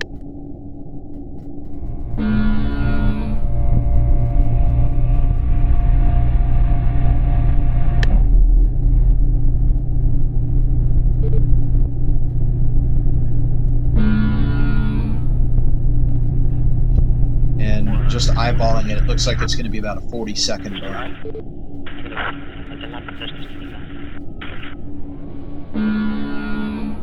So I'm going to update it. It's 409 meters per second is what we're looking at right now.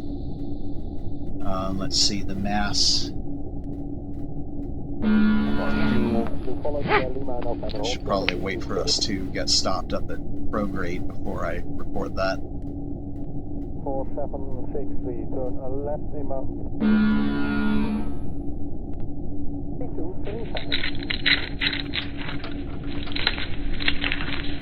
It's taken them a long time to get prepared. I mean, that docking bay, that should be closed. Doesn't take that long to close. Alright, we're good now. So the mass before... Bay door closed. There we go. Ignition is 780-095. Mass of the whole ship, 4723800. We get our V1, 887.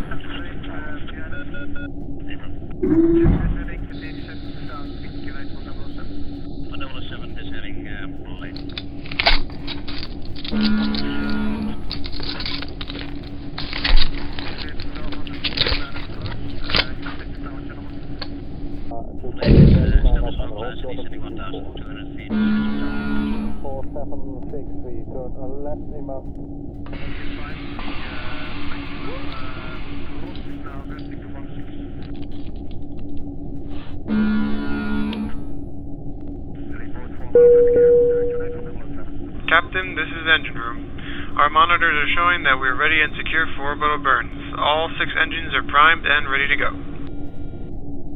Good. Okay. Well, in that case, we are just over 2 minutes out from the maneuver.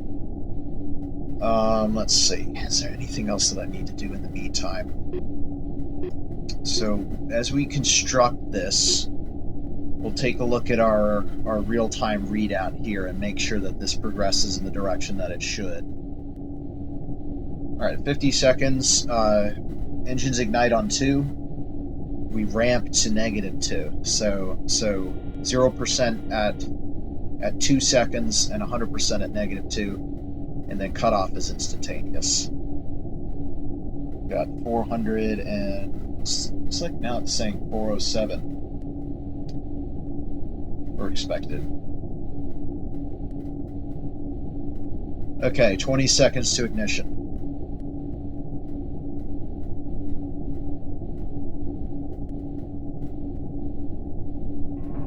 T-minus 10, 9, 8, 7, 6, 5, 4, 3, 2, 1, 0. So that's 2, 1, 0, negative 1, negative 2. Okay, we're counting down now. So now our orbit is going greatly elliptical at this point. We'll hit escape velocity around, I think it's about 1,100 meters per second. No, it's higher than that. 1,250. We'll break out and then we'll switch over to our other view here. Yeah, it's 1,250. I was trying to remember which number in my head was the right one. All right, there it goes, escape velocity. And, oh shoot, we've already over... No, that's not right.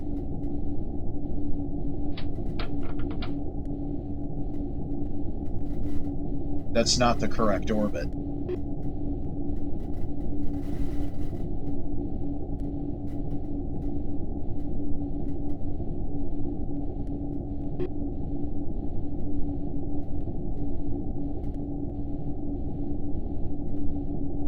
That doesn't make sense.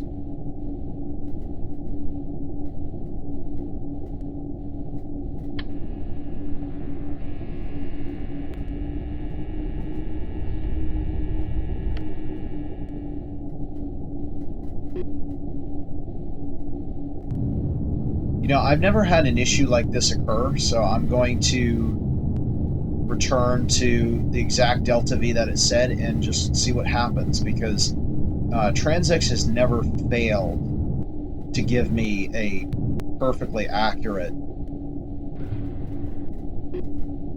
maneuver. I mean, that just, what I'm looking at doesn't make any sense.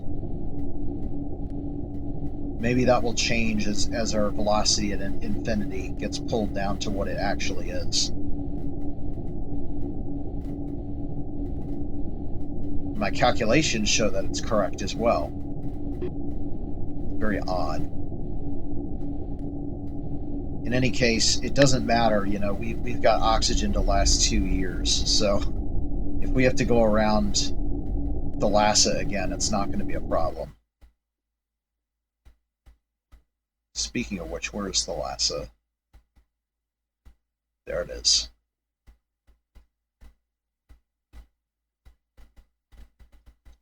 All right, should have a really nice departure view of Silver Rock here. There's nothing else to do in the meantime. I'm not going to release from orbital maneuvering until I'm sure that my status is good, but I should get a final velocity, which was 1290, and final mass of the tank, actually final mass of the ship, 4719140, and then mass of fuel in the tank, 775,434.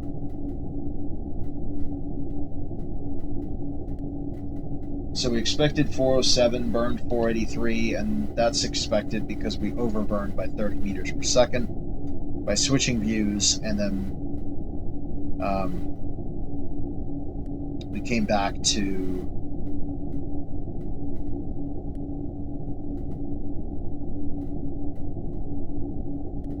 the view.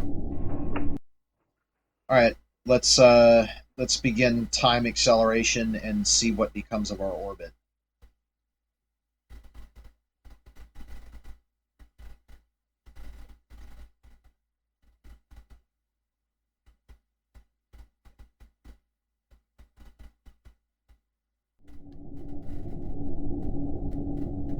Okay, so we just dropped into our en route mode here.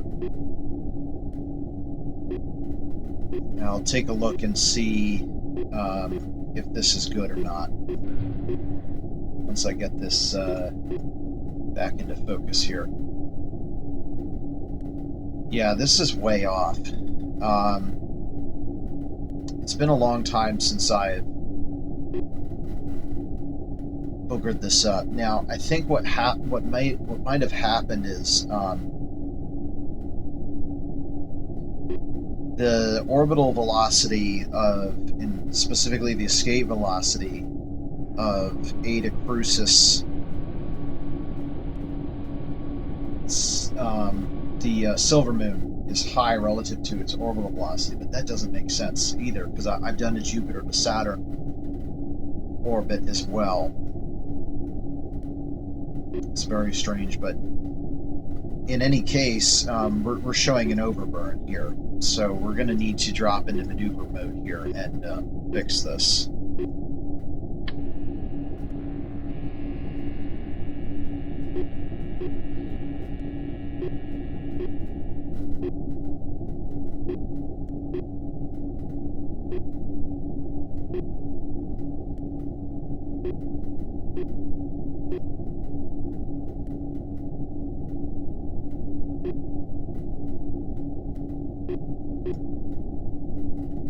Alright, that's giving us a solid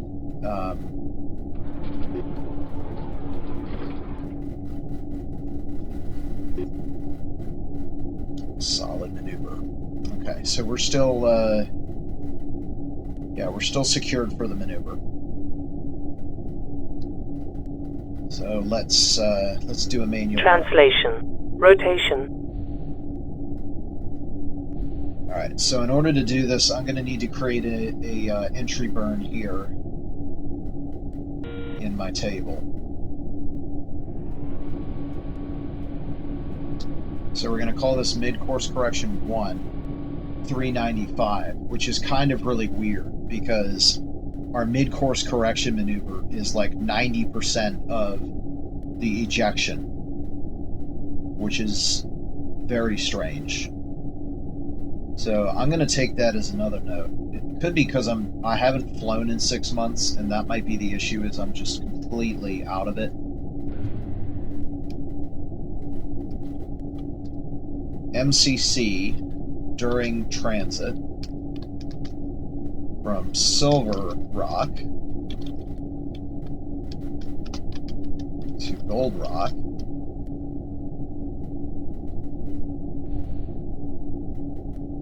was about as large as the ejection.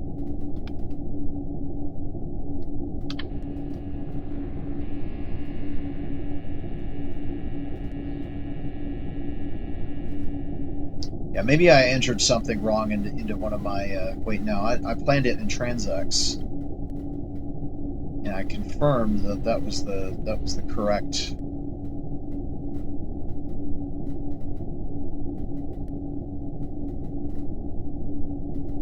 amount.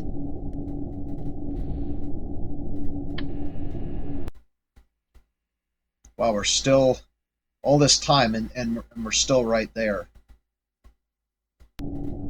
Still, Silver Rock is very big outside the window. All right, we need to come around to this burn vector. We don't have all day.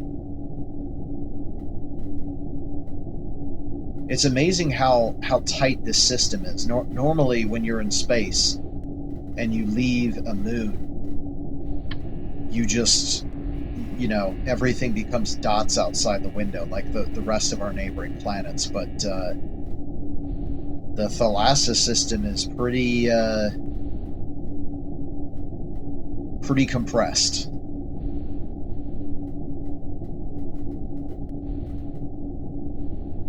Kind of similar to how the TRAPPIST-1 system is. Okay, did I get the...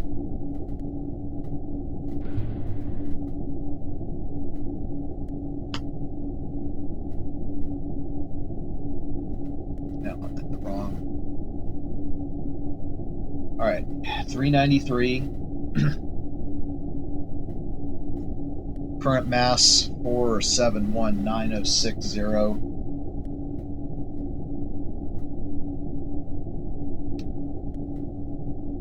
And fuel mass 775414. We get our V1 3562. Alright, ready for the maneuver. 393 meters per second, secured for maneuver. Let's go ahead and kill rotation and igniting at 3, 2, 1 now.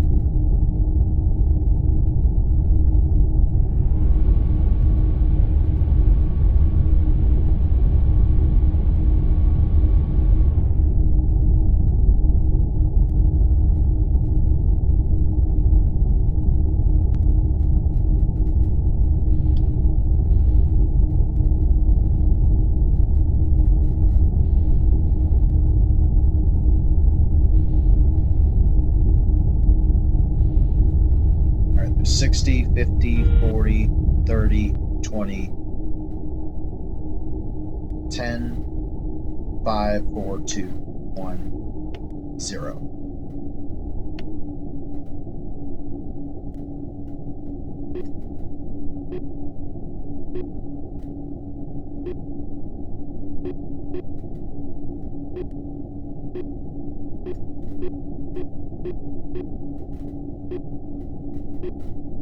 Let's turn maneuver mode off, and it's showing that we have a encounter. So if this stays, then it means that my planning is wrong. If it changes, that it means something with TransX is bugged.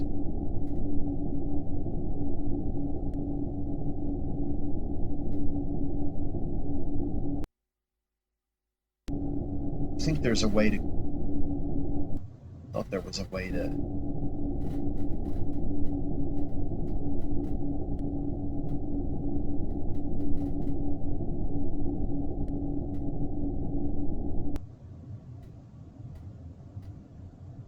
thought there was a way to go up to the window. Maybe... see, I'm either getting the key command for that wrong, or I thought it was supported, and I'm not using the most up-to-date arrow. I thought I was. Anyhow, let's see, autopilot's off. Alright, we're all set. So we can engage time acceleration right now. Oh wait, I need our numbers here.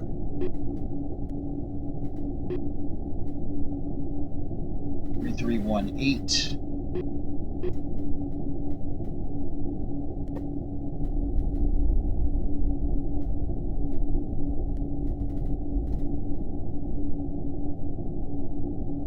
Four, 7, 1, 5, 3, 4, 0.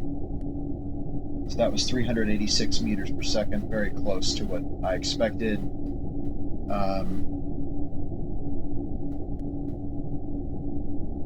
771632 left in the tank.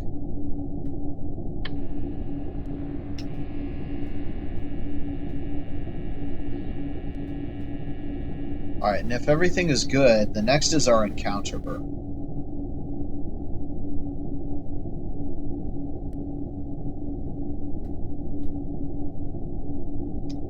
Oh, look at that. Look at that thing move.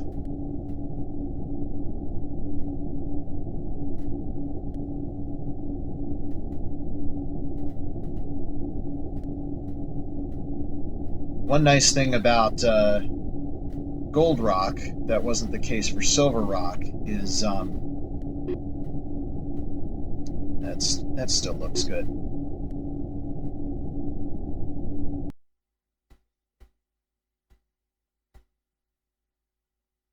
There it is, Thalassa in all her glory.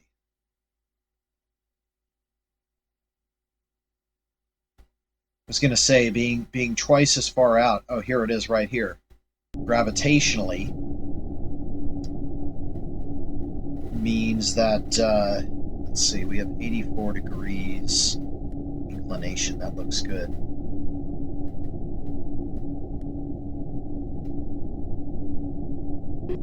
There's going to be less perturbations on us around orbit, which around Gold Rock, which would make the orbit a little bit easier to deal with.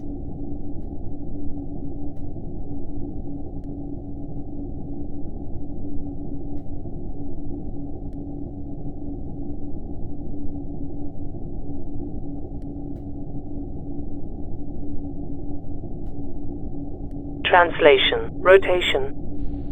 Okay, so now we're starting to come into the encounter. Obviously, we don't want to collide. We do want to keep our current inclination, so at this point it's a matter of thrusting in the particular direction that we need to go. What we should do now is figure out what our prograde velocity vector looks like compared with the moon. And we definitely don't want to wait too long to do this, because we could the moon's relative size now is growing, and we could be in big trouble if we do not maneuver within enough time.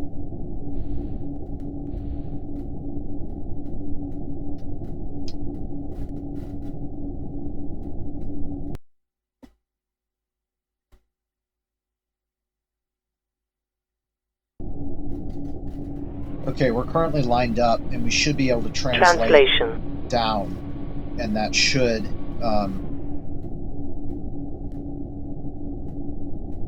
increase our distance from the encounter so that we don't collide.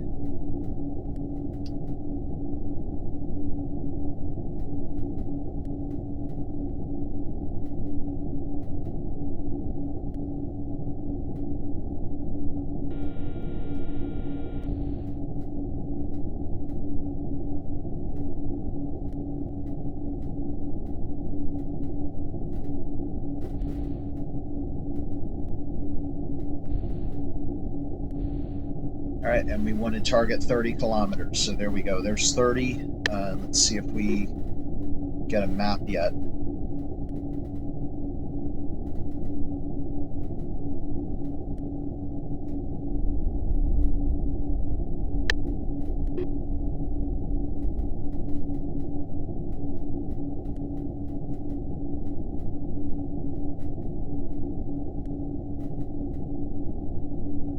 Alright, we'll step forward and see how far we can get before this needs to be fixed again. Okay, so we're slowly making progress. It's really interesting. There's so much gravitational perturbation from Silver Rock still, and Eta Crucis 7 itself, Thalassa, that if you'll watch, if I move this up to 10x time warp, you can see it right away. The altitude is off. So what I've been having to do is every couple hundred seconds trim it up using translation every so often. You can see we're still about an hour away from encounter with the moon. But interesting enough, this system is so small. If you look at the modified Julian date, remember we ejected today at 0.23, which means it's only been about 12 hours. So to do a transfer between Silver Rock and Gold Rock, you know, you look at the moon where you need like days. It's 12 hours between these moons. It is not long at all. So I think one thing that I might do is try to brush up how to do this more efficiently and not screw it up so badly like I did this time, and just, you know, waste a bunch of fuel doing it.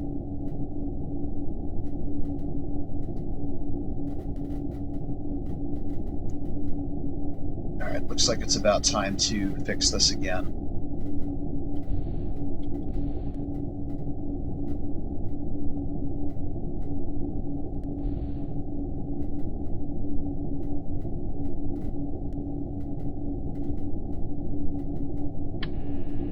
There we go. Okay, we'll come back when we're pretty close. Interestingly enough, we're already captured. This is kind of, we're doing like a little bit of a comet orbit where the perturbations from other bodies has actually enabled us to auto-capture, but we will have to lower the orbit, so we'll do that when we're a little bit closer to periapsis.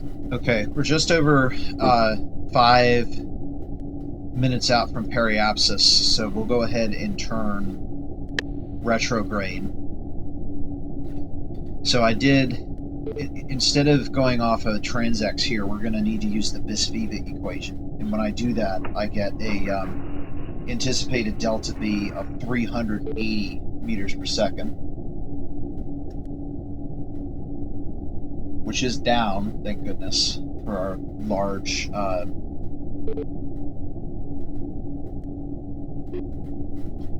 large cleanup mid-course correction. And we need to begin the maneuver 18 seconds before we hit periapsis. It's going to be about 36 seconds in duration.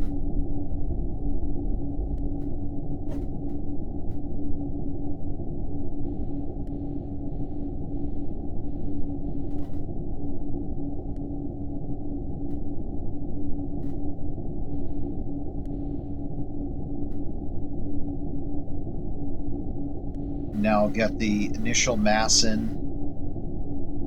Got the fuel, so it's 4713640. And then the initial velocity I'm anticipating is going to be 1339.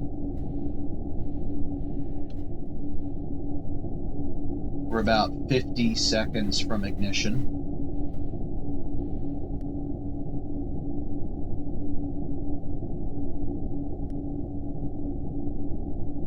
Just cross-checking, yes, we're at retrograde.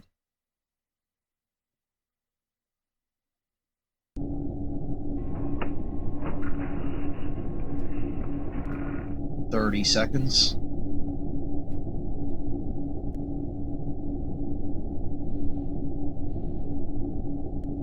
"20 seconds.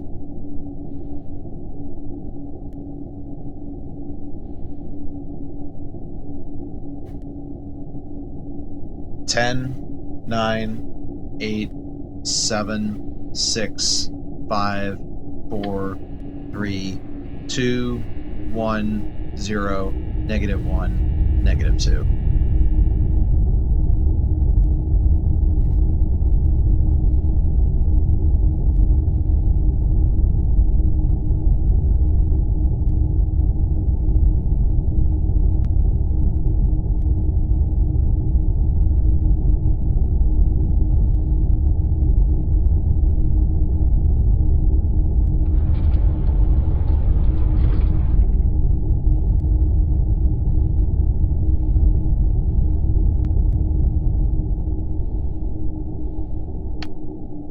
That's it. Actually, I slightly overburned there. Rotation. Let's use a little bit of translation to fix that. Translation.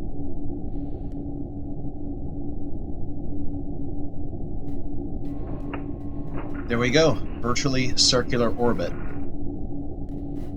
So at this point, we'll check our inclination here against the map. And it looks like it's good. Let's see, 30, 60, actually it's 58 degrees. We'll need to increase it a little bit. We need to get to a higher latitude, but well, it says that we're on the daytime side of Gold Rock now, so can we, oh yes, we can see the surface. It's very dark. It's like a chocolate color. It looks a lot brighter from far away.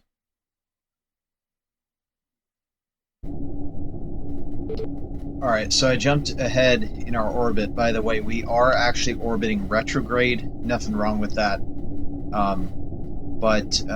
Let's see, we're at -90 degrees. We do want to increase the inclination here until it gets up to about 75 degrees north. And the reason we do that is because, remember, the ice is locked in the permanently shadowed craters on the moons, which is really only a thing in the polar regions. So we need to increase our inclination a little bit. So we're at about the equator now, and so since we're increasing our inclination, even though we're at the descending node, we burn orbit normal minus, which will increase it. So we're at about 3 degrees north right there. All I need is the velocity 962. Okay, we're ready to roll. Igniting the engines. Turn the autopilot off a little bit because it can't seem to keep up.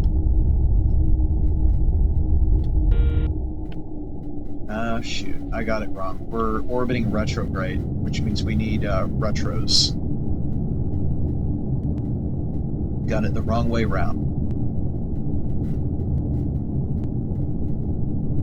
That's another note for me.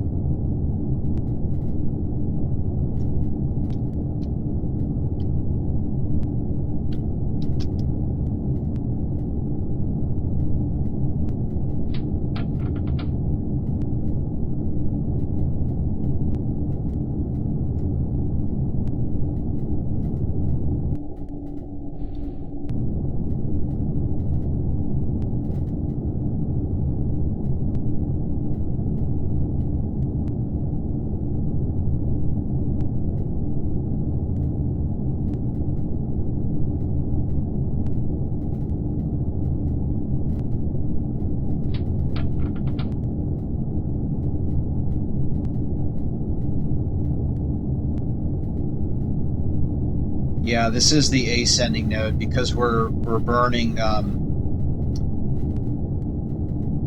You can see it's because it's negative inclination. In other words, beyond 90 degrees. That puts us in a position where the polarity is reversed.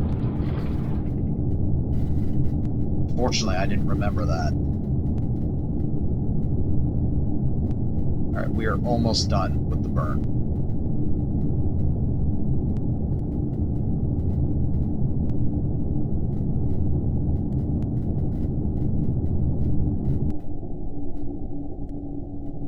Okay, so right now it looks like our inclination is about 72 degrees north, so we should be able to start scouting locations to land, and we would want to do it in these upper two or upper three left daylit quadrants. So because we're going to be covering the same location pretty much a second time.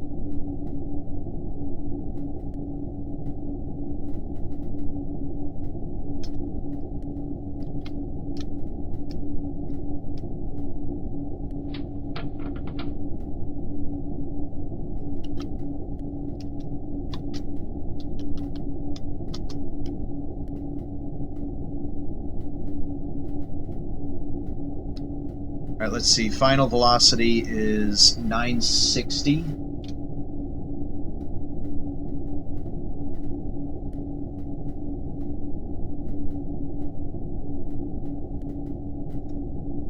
So about 2 meters per second parasitic went into the orbit.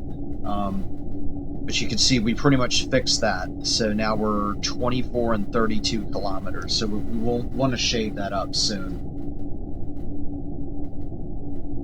Total mass is now 4706150, meaning we use 363 meters per second delta V. I think the reason for that was because, number one, we burned in the wrong direction. Number two, we used the retros, which is much less efficient because it spread the burn out away from the node. And then let's see, our fuel is now sitting at 762,464, which, interestingly enough, is still 95%. I would have thought that used at least 2%, but we lucked out.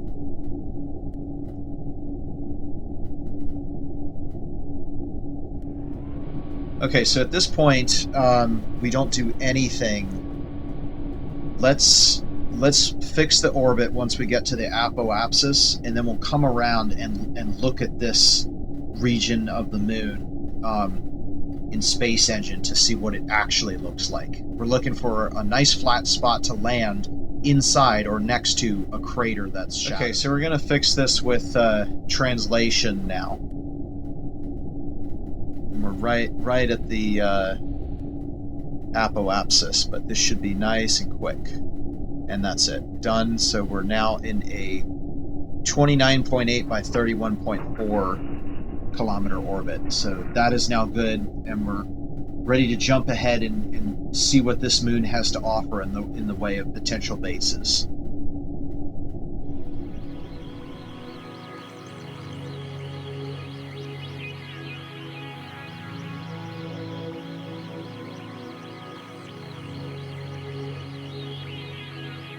All right, one good opportunity is coming up right now on the right. Potentially that one there. It's a crater.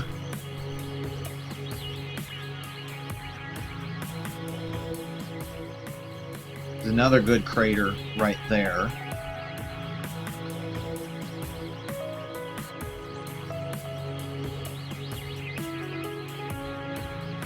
Seeing a whole bunch here. One towards the bottom of the screen. Promising one up at the top of the hill there. And then another one right here.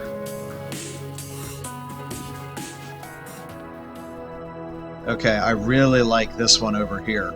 That one looks really nice to get into. I think that one's the best one yet.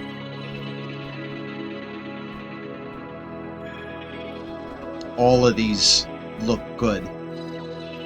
I think that's our field. We're running out of sunlight soon anyway. Okay, that looks like it. The light's getting low now, and I don't want to land in the dark without a base. Once the base is set up, I don't care, but I'm not setting up a base in the dark.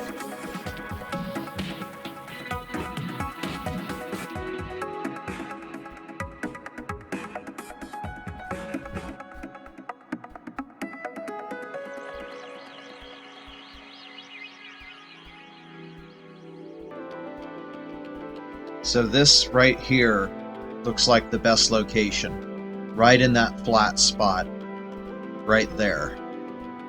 So if I get that latitude and longitude, that's going to be about 69.5 and 15.7. So to get some photogrammetry on it. None of the other sites were in the polar regions, so we're just going to have to go with that one. Okay, so we have an official location that I want to put the base. It's 69.6 north and 13.32 east. So I need to find that on the map and figure out if we're going to be passing over that location again. So we're at about 19 west, and I'm trying to remind myself how many these are marked off every 30 degrees. So that means that this is the equator. This would be about 13 degrees east, and 69.6 would put us right about here. Okay, that's very good. That's about where this apex is between the next two orbits. So on this first orbit, the Leif Erikson 2 will land. Now the next orbit, the Space Viking will land. So at this point, we need to start preparing for... We're done maneuvers. We need to start preparing our cargo, right? And the only thing that we need to bring down with us is the transponder beacon.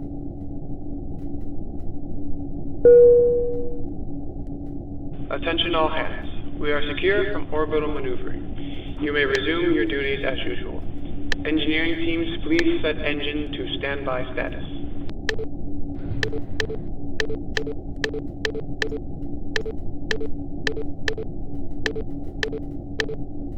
That's it. Landing transponder beacon. Okay.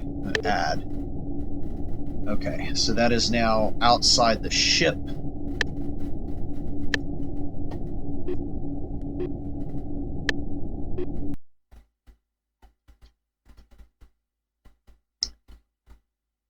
And there it is, right here. So we need to release this. And in order to do that, we need to get the XR2 out. And let's see, we don't have much daylight left, do we? I always hate doing these things at night, but there's no option because we have to deorbit the next location. All right, so we're going to our docked startup checklist.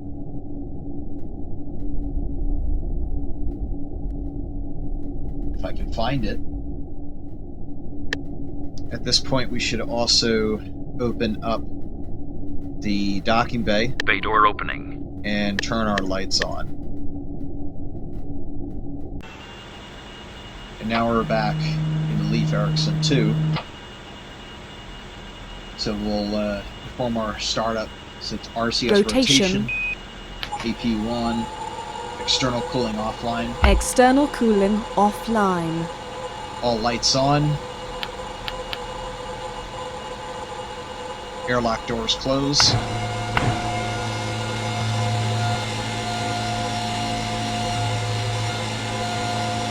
Using onboard O2. This is amazing. We're going to be on the other moon before an entire day is elapsed. Alright, and I heard onboard O2. That means we should be safe to undock now. We should turn our HUDs on here. Translation. I just confirmed that the bay doors are open. Okay, we can undock now. Undocking confirmed. Undocking confirmed.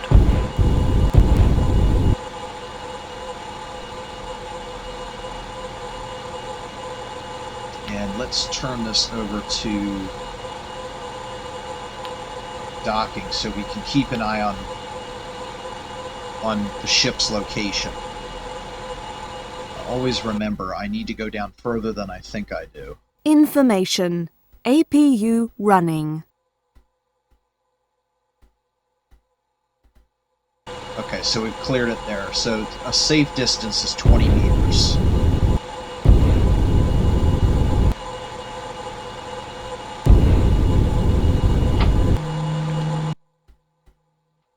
So we'll just translate over. I do want to try and get that cargo before the sun sets. We need the bay doors open.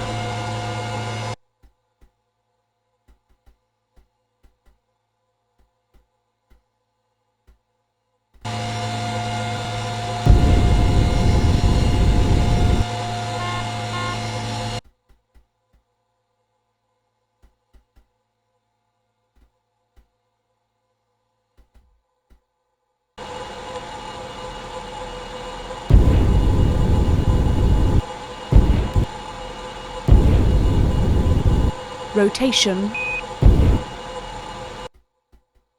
Yeah, maybe that's not such a good idea.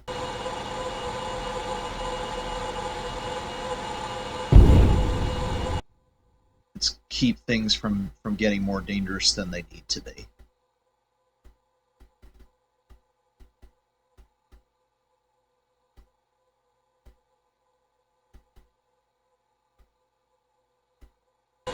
Now I feel comfortable doing the play.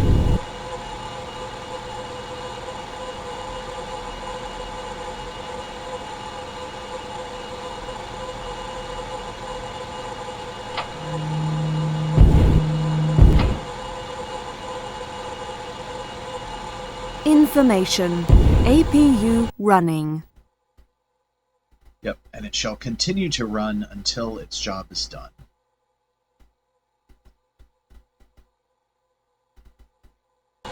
Looks like we're at an acceptable. Whoops.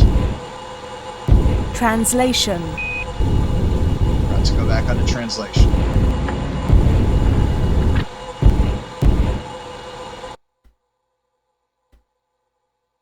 Alright, how much time do we have? Where's the sun? Ooh. We might have like 5 minutes.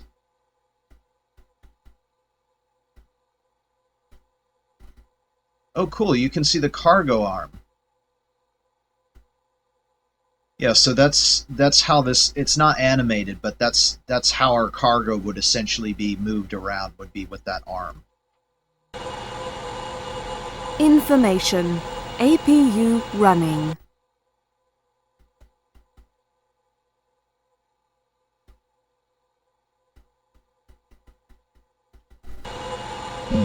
Alright, prepare to stop here.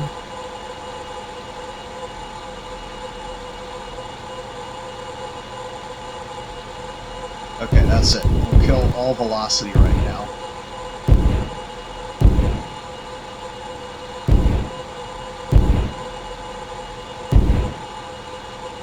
That's good. Okay, so now we need to come up to the payload bay, and we need to set the release speed here to 0. Which I think it is. Yeah, it's set to 0, so can I deploy it? Payload deployed. Yeah, okay, it's free. So now we need to go to the Space Viking, select the cargo, which is the landing transponder beacon. The release speed is set to 0.01, which is as low as it goes, and release. Cargo released. Okay, good. Now we go to the cargo tray. And yes, I'm controlling the one that I should. Press C to grapple. Cargo grappled, but is it the right one?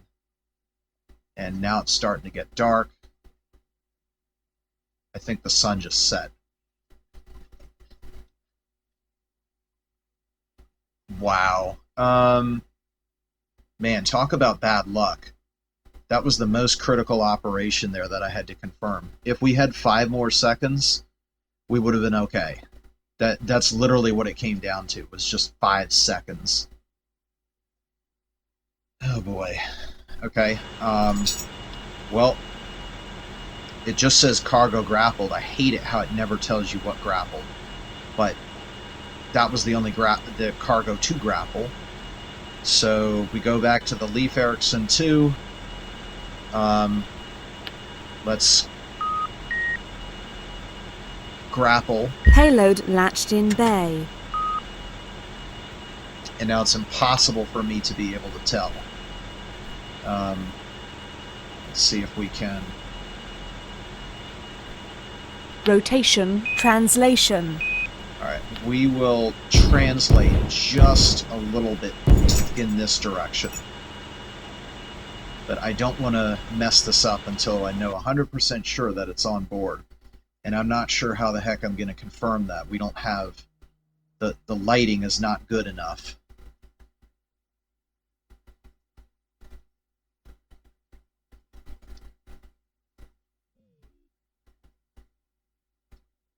But again, there was no other cargo available, and it's disappeared from here, therefore it has to be inside.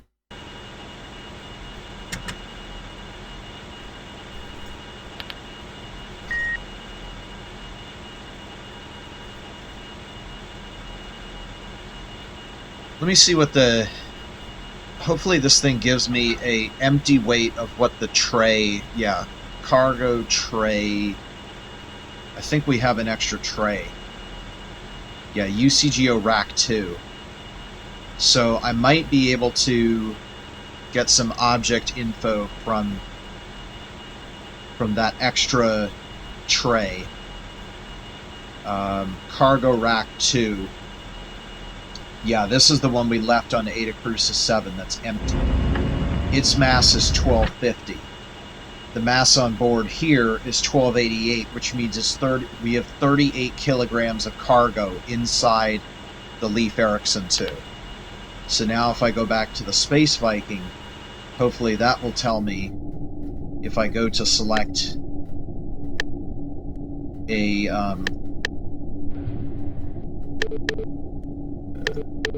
there it is, transponder beacon, 38 kilograms. Okay, so that was a very clever way to confirm 100% we have it, and we do. So we're good to go. So go back to the Leif Erikson 2, and at this time, we can close the cargo bay doors. We're good to go.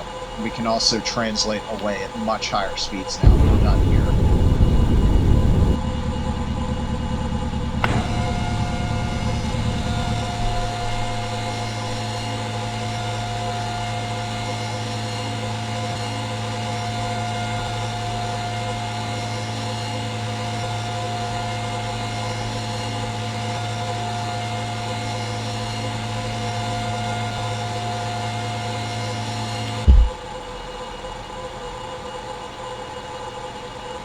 Our next maneuver will be retrograde, so we'll turn retrograde.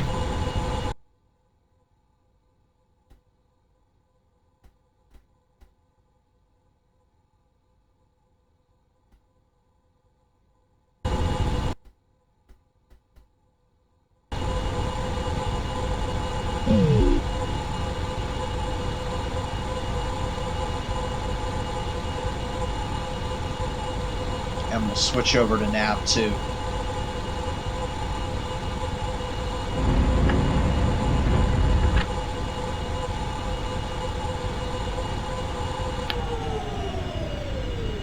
Rotation.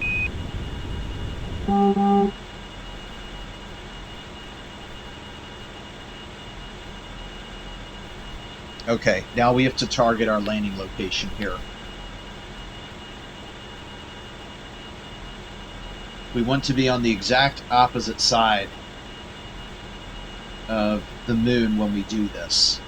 So we want to lower the orbit to 5 kilometers, and we want to do it at the exact opposite latitude of the base. So if the base is going to be at 69.6, 13.32, then we want to do it at 166 degrees west, 69.6 degrees south. And that's where we do our deorbit burn. So there's no action to take until there. We're going to lower the orbit to 5 kilometers and then make our final approach. Okay, this is our location here, so we're going to now maneuver very shortly.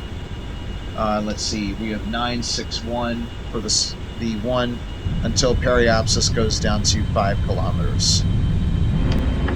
Whoa, that was an overburn. 952. Alright, 21,886 is the new mass. That was 9.7 meters per second. I intended Translation. 9, and obviously with the overburn. I want to get that back up to about 5 kilometers.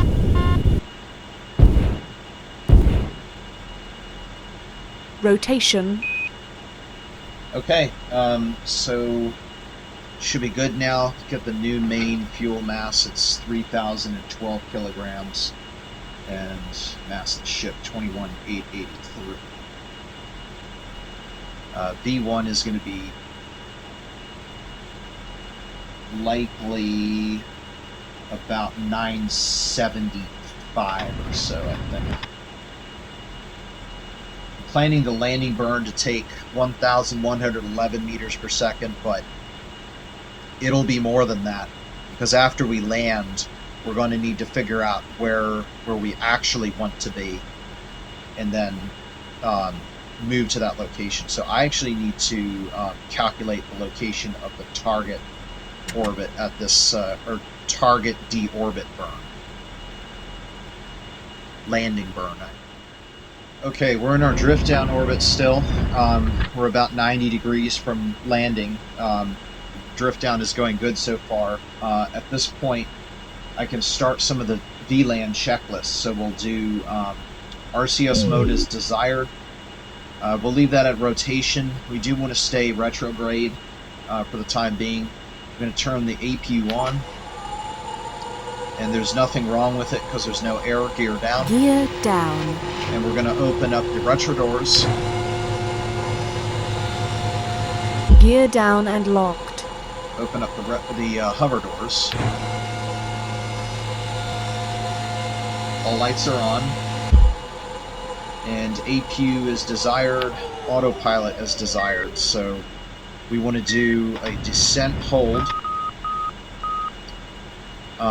We can always hit the auto hover button and do -10. The other thing we want is the pitch hold, and that's set to 0, so we should be all set there.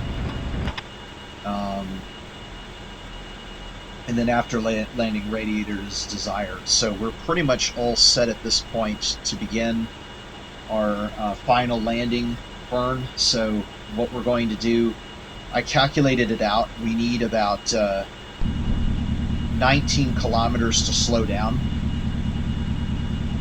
And in order to do that, the spacing of longitudes is about 5 kilometers at our it's 5 kilometers per degree longitude at our latitude of where I want the base to be. So I can work that backwards and get a longitude at which we should start braking it. That's 17.17. So when we're at 17.17 east, we hit the gas. Until then, we've got some time. So we'll come back. We made the mistake last time of braking way too late. So this time, we're going to leave ourselves plenty of space. We'll come back at like longitude 25 degrees. Give us plenty of time. I forgot about the asymptotic nature of longitude near the poles, so we're actually going to do this now. We're going to return level, and we want to stay retrograde. And keep an eye, so let's see, we've got 37, we start at 17.17. That's when I have to start. Alright, perfect. Alright, we're retrograde. Now we'll go on to surface.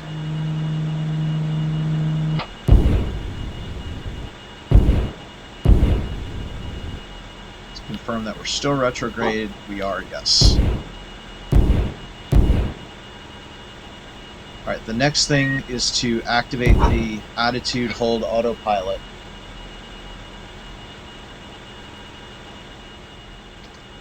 So I forgot to fill up, but it shouldn't be a problem. Also, another thing, I kind of underestimated the amount of velocity we'd pick up on this downswing, but that's okay. It just means we're going to start braking at 17.38 instead. So I'm just going to be ready on that. We got the attitude hold. Next we need the descent hold. If anything goes wrong, we're going to hit the hover button.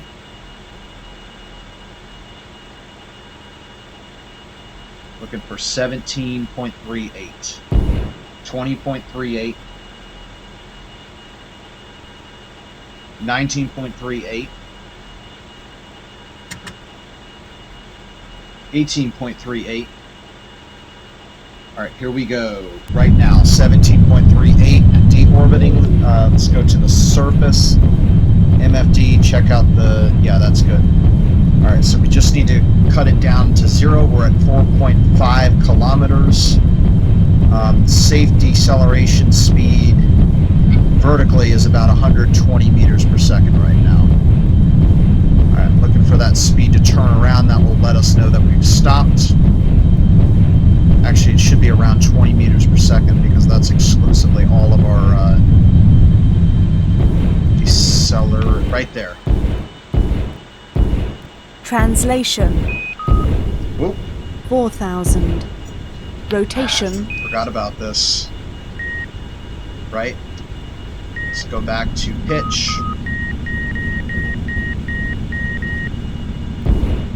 I hate that is the same key 3,000 as the translate up button. That's going to get us killed. Alright, now we got to get down to about 20 meters per second. And right there. I'm satisfied with this. We can go ahead and hit the auto land.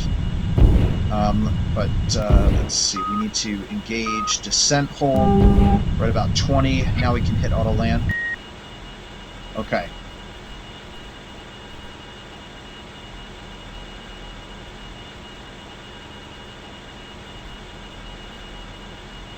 $2,000. This makes me quite nervous. We're going to see it increase. You are cleared to land. I wish it would at least tell me that it has control of the vessel, because it just makes me really nervous seeing that speed the way it is. 1,000. It's just 900. too fast for me to feel comfortable.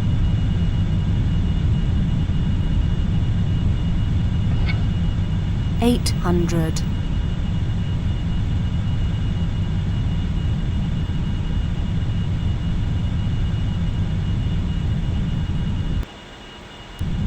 700.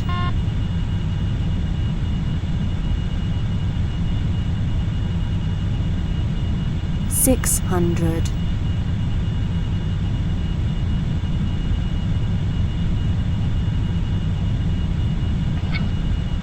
500. Let's go back to descent hold.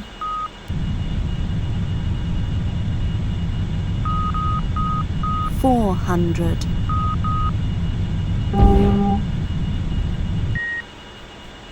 300. Autoland still won't slow it down. 200.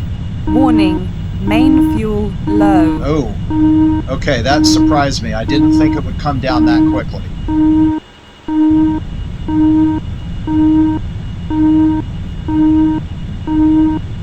Yeah, this is kind of a really bad situation for that to happen. 100.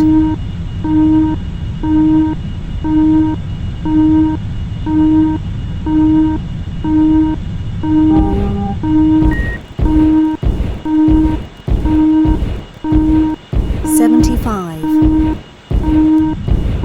50. Okay, Autoland's working. 40. 30. 20. 15. 10. 8. 6. 5. 4. 3.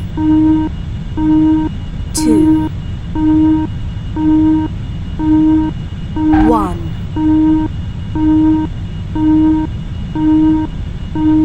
Touchdown. Alright, Wheel stop. we disengaged. Yes, we're Warning. disengaged. Re-entry check failed. Okay. System reset. Alright, we can acknowledge that now.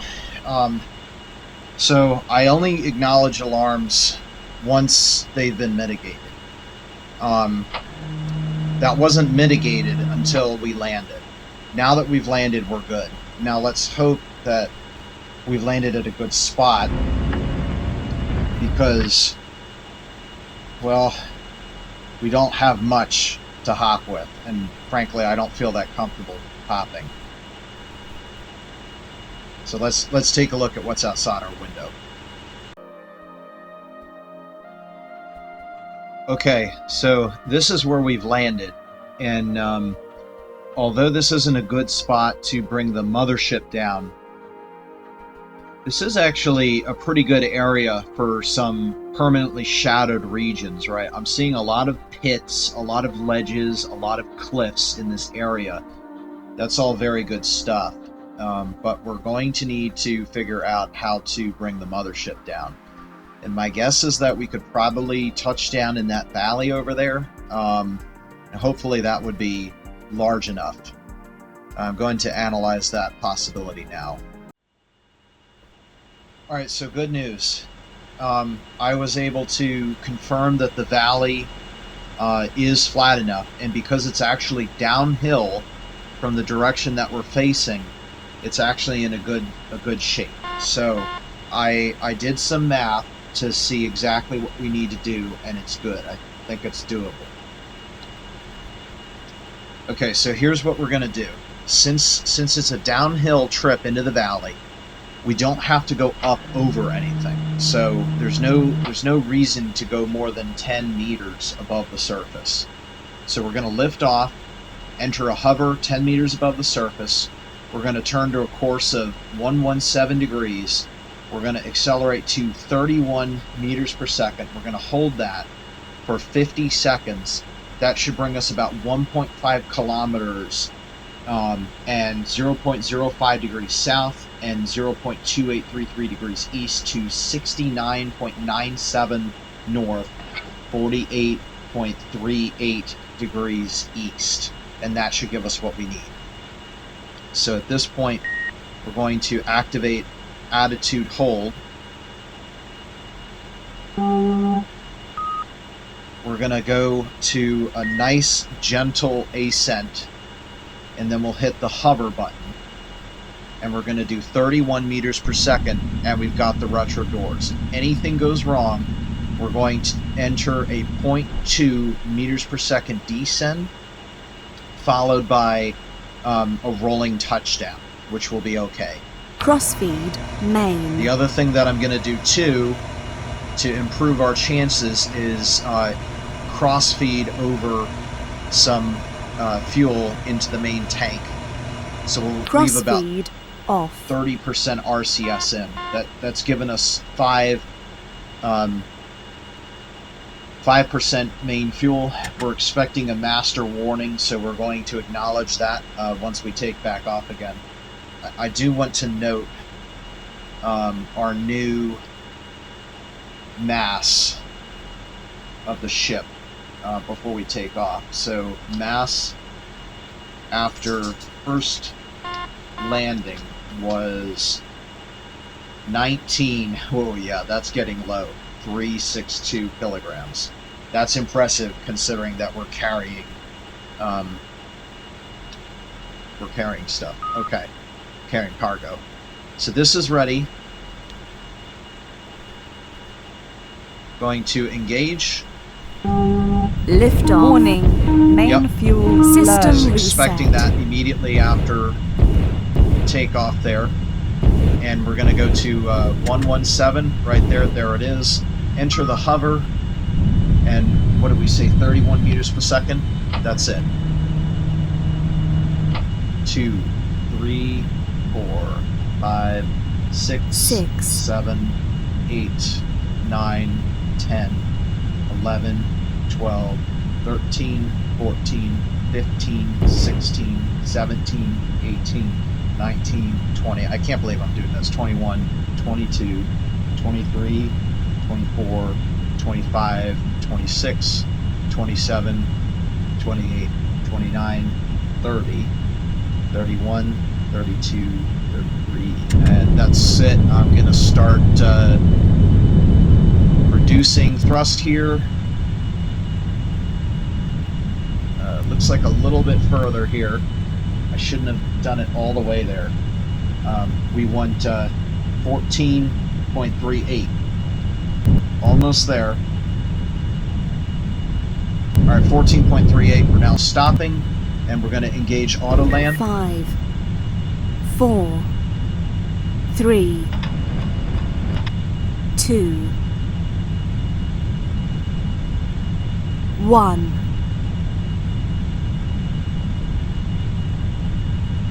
Touchdown. Wheel stop. Okay. Disengage, disengage, disengaged. Okay, we actually landed at 14.38 east, 69.96 degrees north. So we're 0.01 degrees off from where we wanted to be. I think we're good. Let's look out the window and see for ourselves. Okay, new touchdown location looks much better. Again, right here would not be a good spot to land the mothership, but if you look up ahead, this really flat bar here, that's sufficient to land. So we're going to use that location as the mothership landing location. So I'm going to get the latitude and longitude of that location, and then we're going to walk the nav beacon out to that.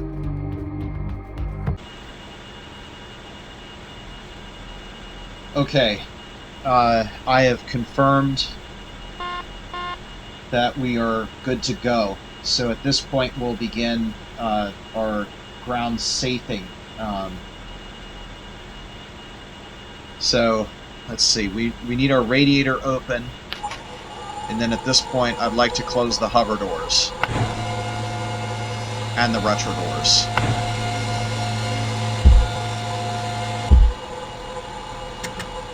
Leave everything else open. We'll also open the bay doors. We'll leave the lights on. So 22 hours, 12 minutes. That's the time it took to go from Silver Rock to Gold Rock. Off. RCS rotation off.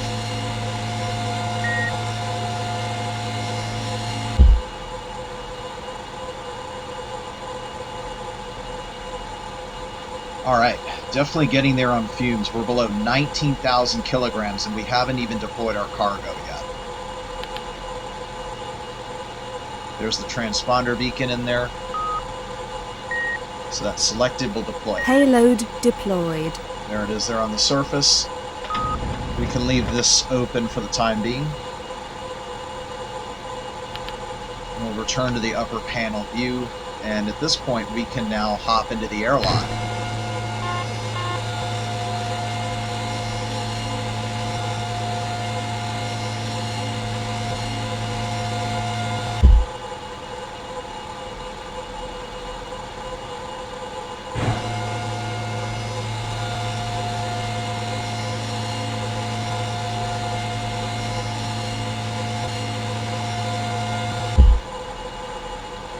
Depressurize the airlock. Airlock depressurizing.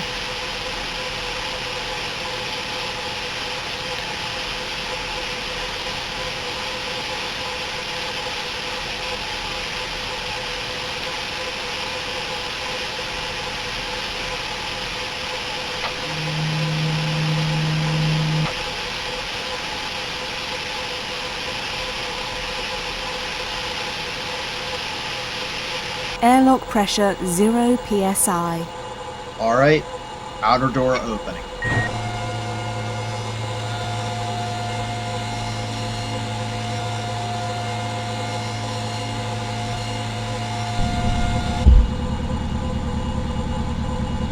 And at this point, we can choose a crew member to exit.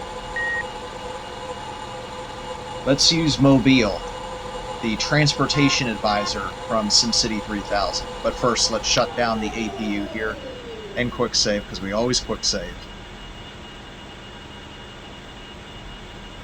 Egress successful. Okay, Mobile is on the surface.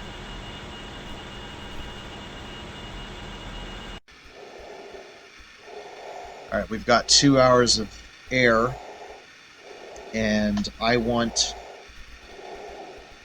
the ground HUD switched over to a mode that I can use for walking around the surface, because I need a latitude and longitude. Well, if it's not going to give me that, what I can do instead is pull up the data HUD, and that will give it to me. So we'll go to the tray and Shift-C to deploy the cargo, and now Mobile will be able to pick it up. Where the heck did it go? There it is. It's always random at where it puts it. And before he picks that up, I'm now going to go into the Leif Erikson, and I'm going to need to, every time I launch orbiter, I have to disable this, because apparently the MP3 is copyright.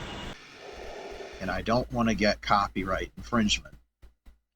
Okay. Pick that up. Now, it's going to be quite a ways off, so the actual walk we'll do off-screen. But we are going to need to figure out where to walk. So we'll get his location now. That's at 14.38, 69.96. And that flat spot is at 69.97, 14.46. So let's take the north-south align first. So let's go due north. Is that really due north?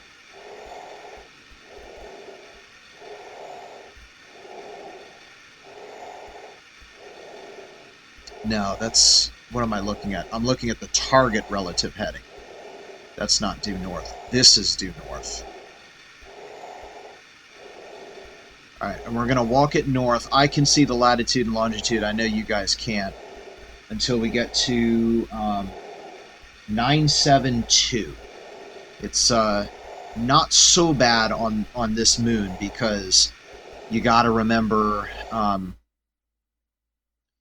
that it's a lot smaller, so latitude and longitude is much easier to go to. So let's see, we need 9.973 is where we want to go to, and we're already at 0.97, so we're already halfway done this walk.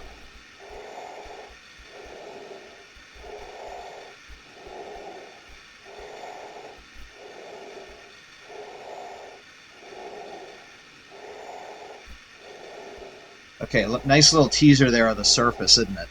All right, and now I'm going to do the rest of it off camera, but let's see.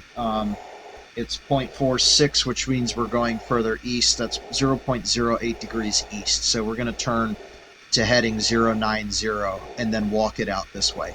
And that's good, right? Because we don't want the mothership coming directly down on the Leif Erikson 2. We want some space. And so this is going to take care of that. Okay, and here we are. It's 431 meters from the Leif Erikson 2, which is the perfect distance, right?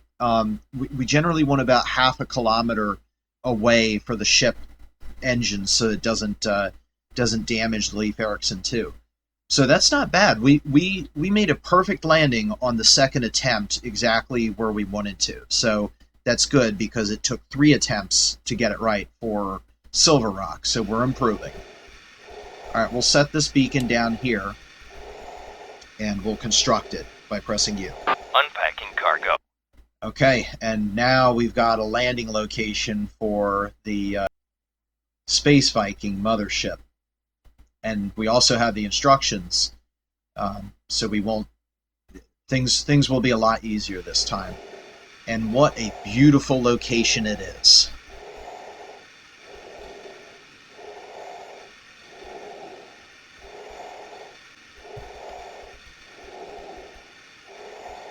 The really neat thing about this is that the moon is gravitationally locked, which means the Lhasa will always appear over that ridge in that part of the sky every single day of every single that exists. So that's fantastic, and a nice, great view of Silver Rock as well. It looks really nice, I have to say. I was a little bit more so about the Silver Rock base, but man, this Gold Rock base is great. And an added bonus, because we built Silver Rock base on the far side of Eta Crucis 7, we could never see it. That means that half of the time, especially when it's close by, we'll have direct line of sight from this base to that base, and that allows inter-base communications to be done. Of course, we'd need to 3D print some satellite dishes first. All right, and Mobile's back, having completed his job. So we'll go ahead and get him aboard so that we can all prepare for the coming of the Space Viking. That sounded a little bit funny. Okay.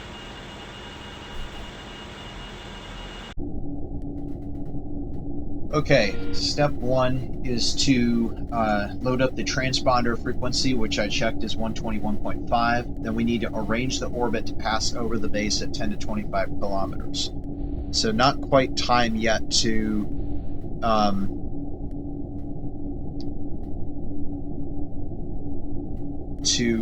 lower the orbit, but I now have the orbit passing, I believe it's slightly north and slightly east of the Leif Erikson 2 is where we put the transponder beacon, and this is the highest zoom level. So I believe that we now have the orbit going directly overhead, which means it's just about the deorbit. We need it at 10 to 25 kilometers, so I guess I'll burn with a periapsis of 15 kilometers, and Well, actually, no. If we want the widest margin possible, let's do it to 11 kilometers. Otherwise, it'll complain about it being too high or too low.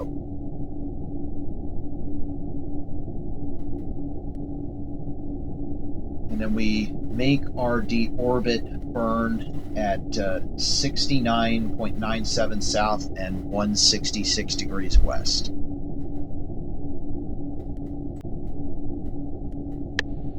Okay, retrograde autopilot's on. Oh, that's cool. It's funny how much alike Thalassa and Uranus look. I mean, the sizes are completely different. You know, like 3.5 times larger. Anyway, we're coming up to the maneuver point here. So it's 3. I think from here on out it should be really easy. It's just 3 simple steps. Light the engines at 166 degrees west. Burn until the periapsis is 11 kilometers, and then once we get below 25 kilometers in range of the transponder, hit the auto land button. And then as soon as we touch down and we're safe on the surface, that's it. The episode is complete. So we're looking for about 166 west, so that's probably going to be about 30 seconds or so.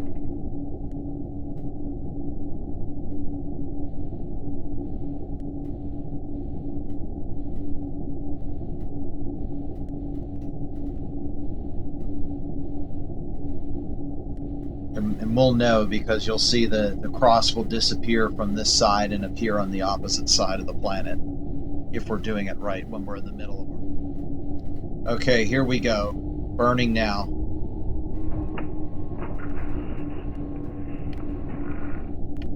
That was it. And honestly, we probably could have made that a translation burn, but that's fine. We'll go ahead and release the retrograde autopilot here and just make absolute certain here that we are passing directly over the base. Because if that's true, then we're done. It's just an auto land at that point.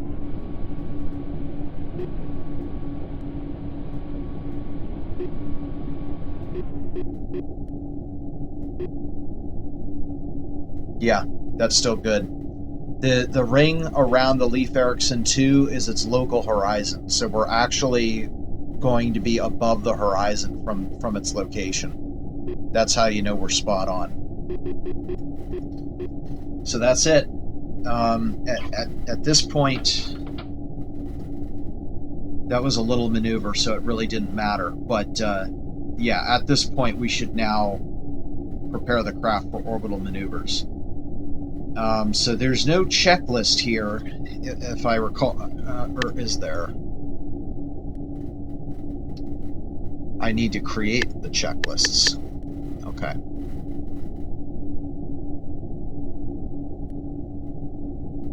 I love how it says you are responsible of not exceeding max width of screen, but it doesn't tell you how many characters wide the screen is. That's not very helpful. All right, gears down. Gear down. Docking bay we want to close. Bay door closing. None of the lifts, none of the gravity wheels should go down. We need all the docks free, or it's a crash to desktop.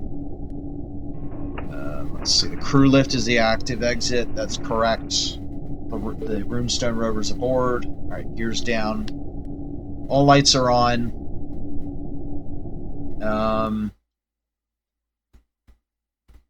Yep, I confirm the gears down. Yeah, and that's our configuration. So at this point, we'll go ahead and secure for the maneuvers. Attention all crew, we are now preparing ourselves for the planned maneuver. Please perform your personal checklist and return to your cabin. Engineers be ready for propulsion testing, and flight surgeons report all crew before the maneuver.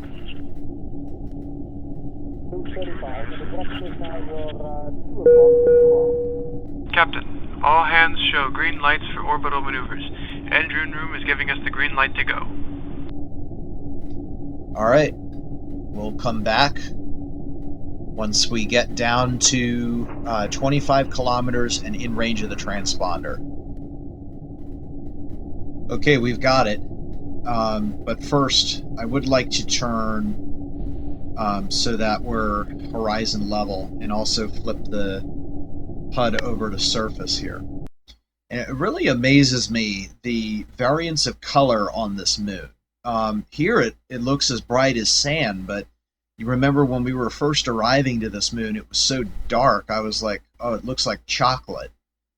So it's really amazing. The you know, it's kind of the moon, the Earth's moon is kind of nice, but it's not very colorful. This one's got color, and this is something that the Earth does not have, so it's actually pretty cool. All right, we are in the right attitude. At this point, we're going to activate auto land.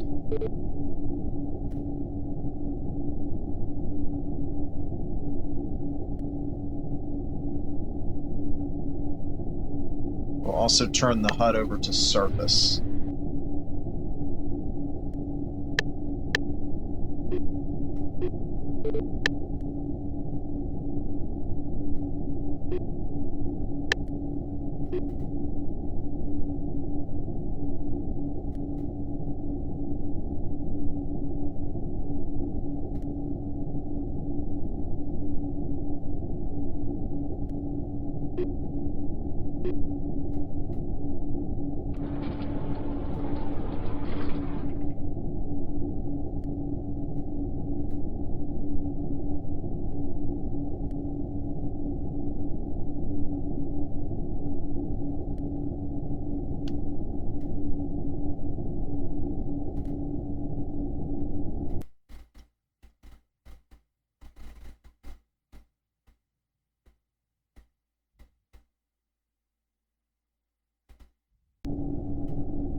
Alright, deorbit has begun.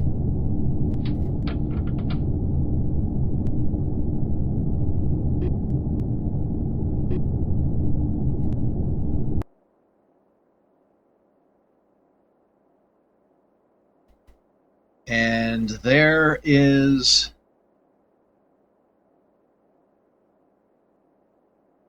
the Leif Erikson 2. We're passing right over it right now.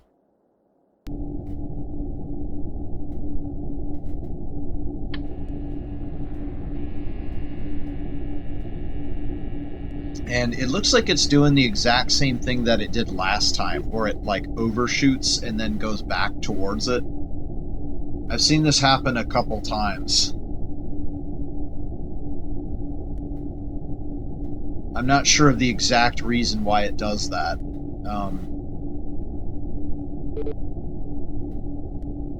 Because if I do it too far from the base, then it doesn't react in the right way.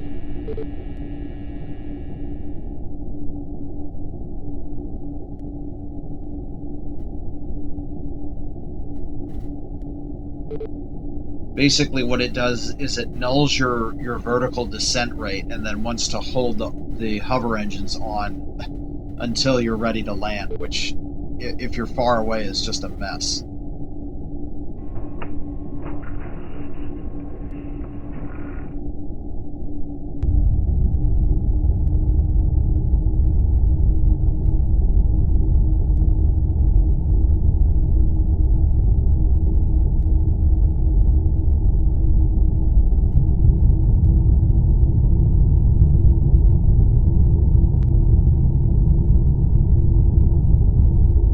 Like, yeah, we just entered the next step down of hover thrust. Let's see, the base is... well, we can't see the base anymore. or it's gone over the horizon.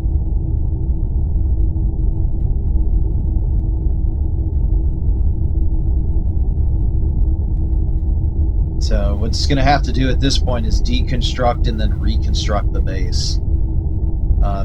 I think a lot of effort could have been spent on this autopilot and making it a lot better. You know, don't get me wrong, this completely freeware vessel is very amazing. It's just, you look at all of the other autopilots out there and how well they perform, and this one just doesn't seem to be on the same level as that. It seems to be like doing its own thing with its own modus operandi. Okay, we're now retrograde. Well, we were retrograde before, now we're prograde.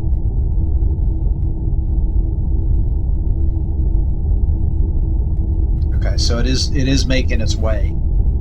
But man, this just, it's like fill up the tanks before you land. My goodness.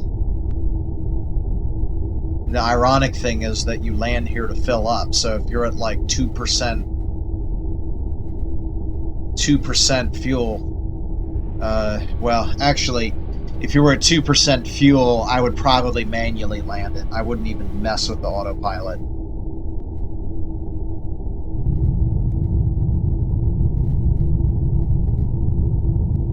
Stepping down again to 10.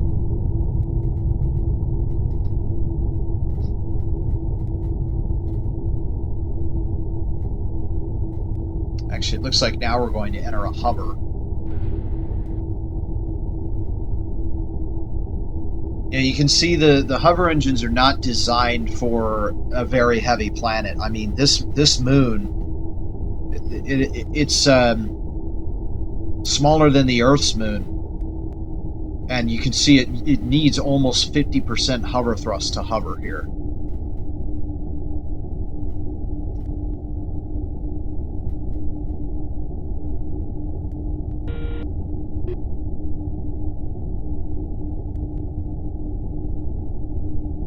Okay, we're making our way there. Looks like about 4.5 minutes to go.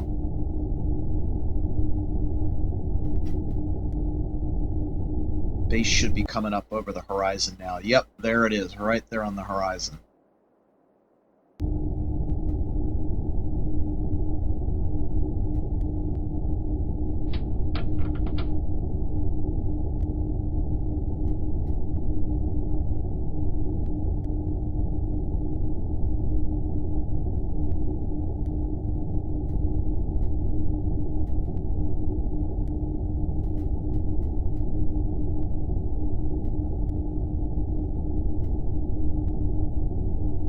The now known as incorrect color Neptune image.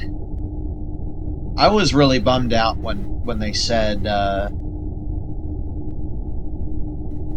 it was not the right color. Although I think they went a little bit too far in the opposite direction, because I've seen Neptune with my own eyes through a telescope, and it looked a deeper blue than Uranus. So I think there's a little bit more than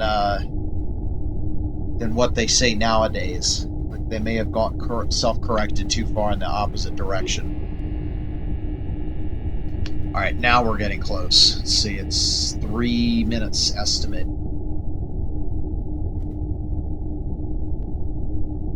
Yeah, at this point we're in a level cruise. We're not even.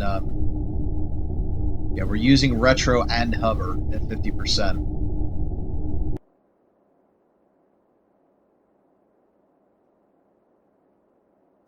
Let's see what we're heading towards. We're heading towards the thing on the left.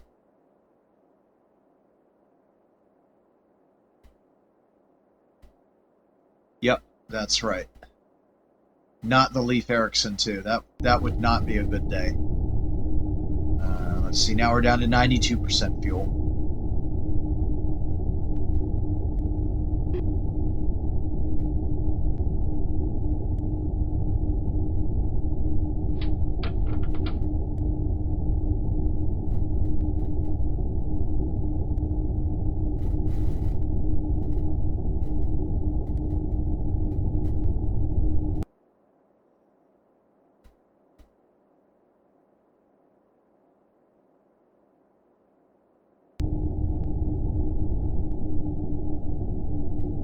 Okay, we're now stepping down in altitude again.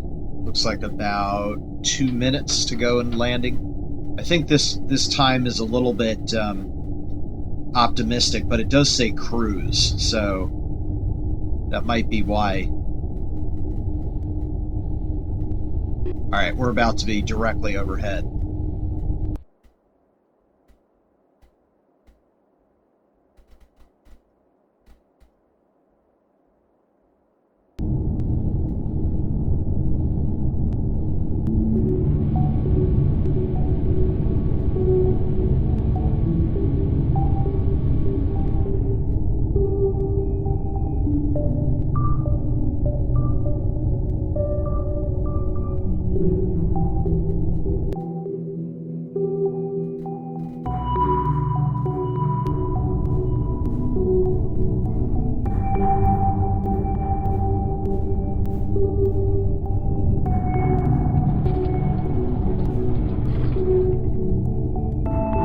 Okay, it's now in terminal mode.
This is an incorrect lighting arrangement.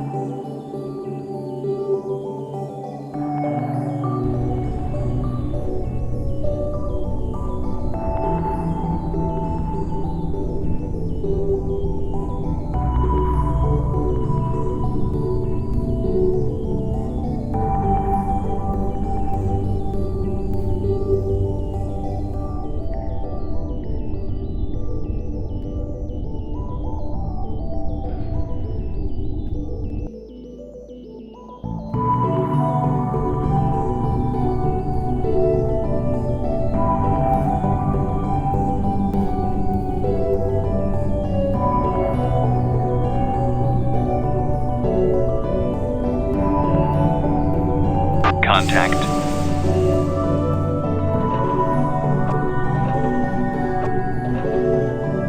Confirm.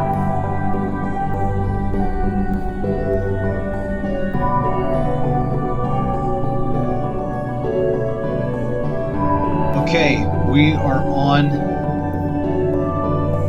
Gold Rock. At this point, I'm going to perform any safing actions that we need to do. So Translation. Rotation. let's see, we want them on rotation. Check and make sure, yes, all thrusters cut off. Everything here is good. We'll turn the lights off.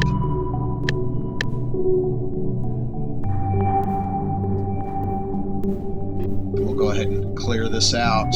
And it's strange. It's in there as an orbit.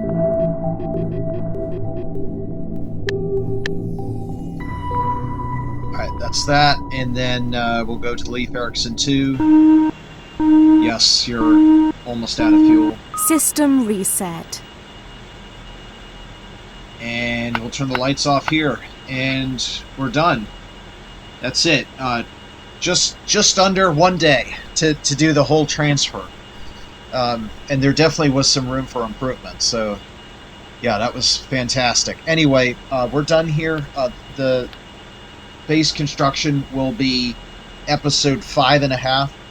Thank you all for joining me, and we are now here on beautiful Gold Rock, and let's go ahead and play us out with some nice visuals from Space Engine.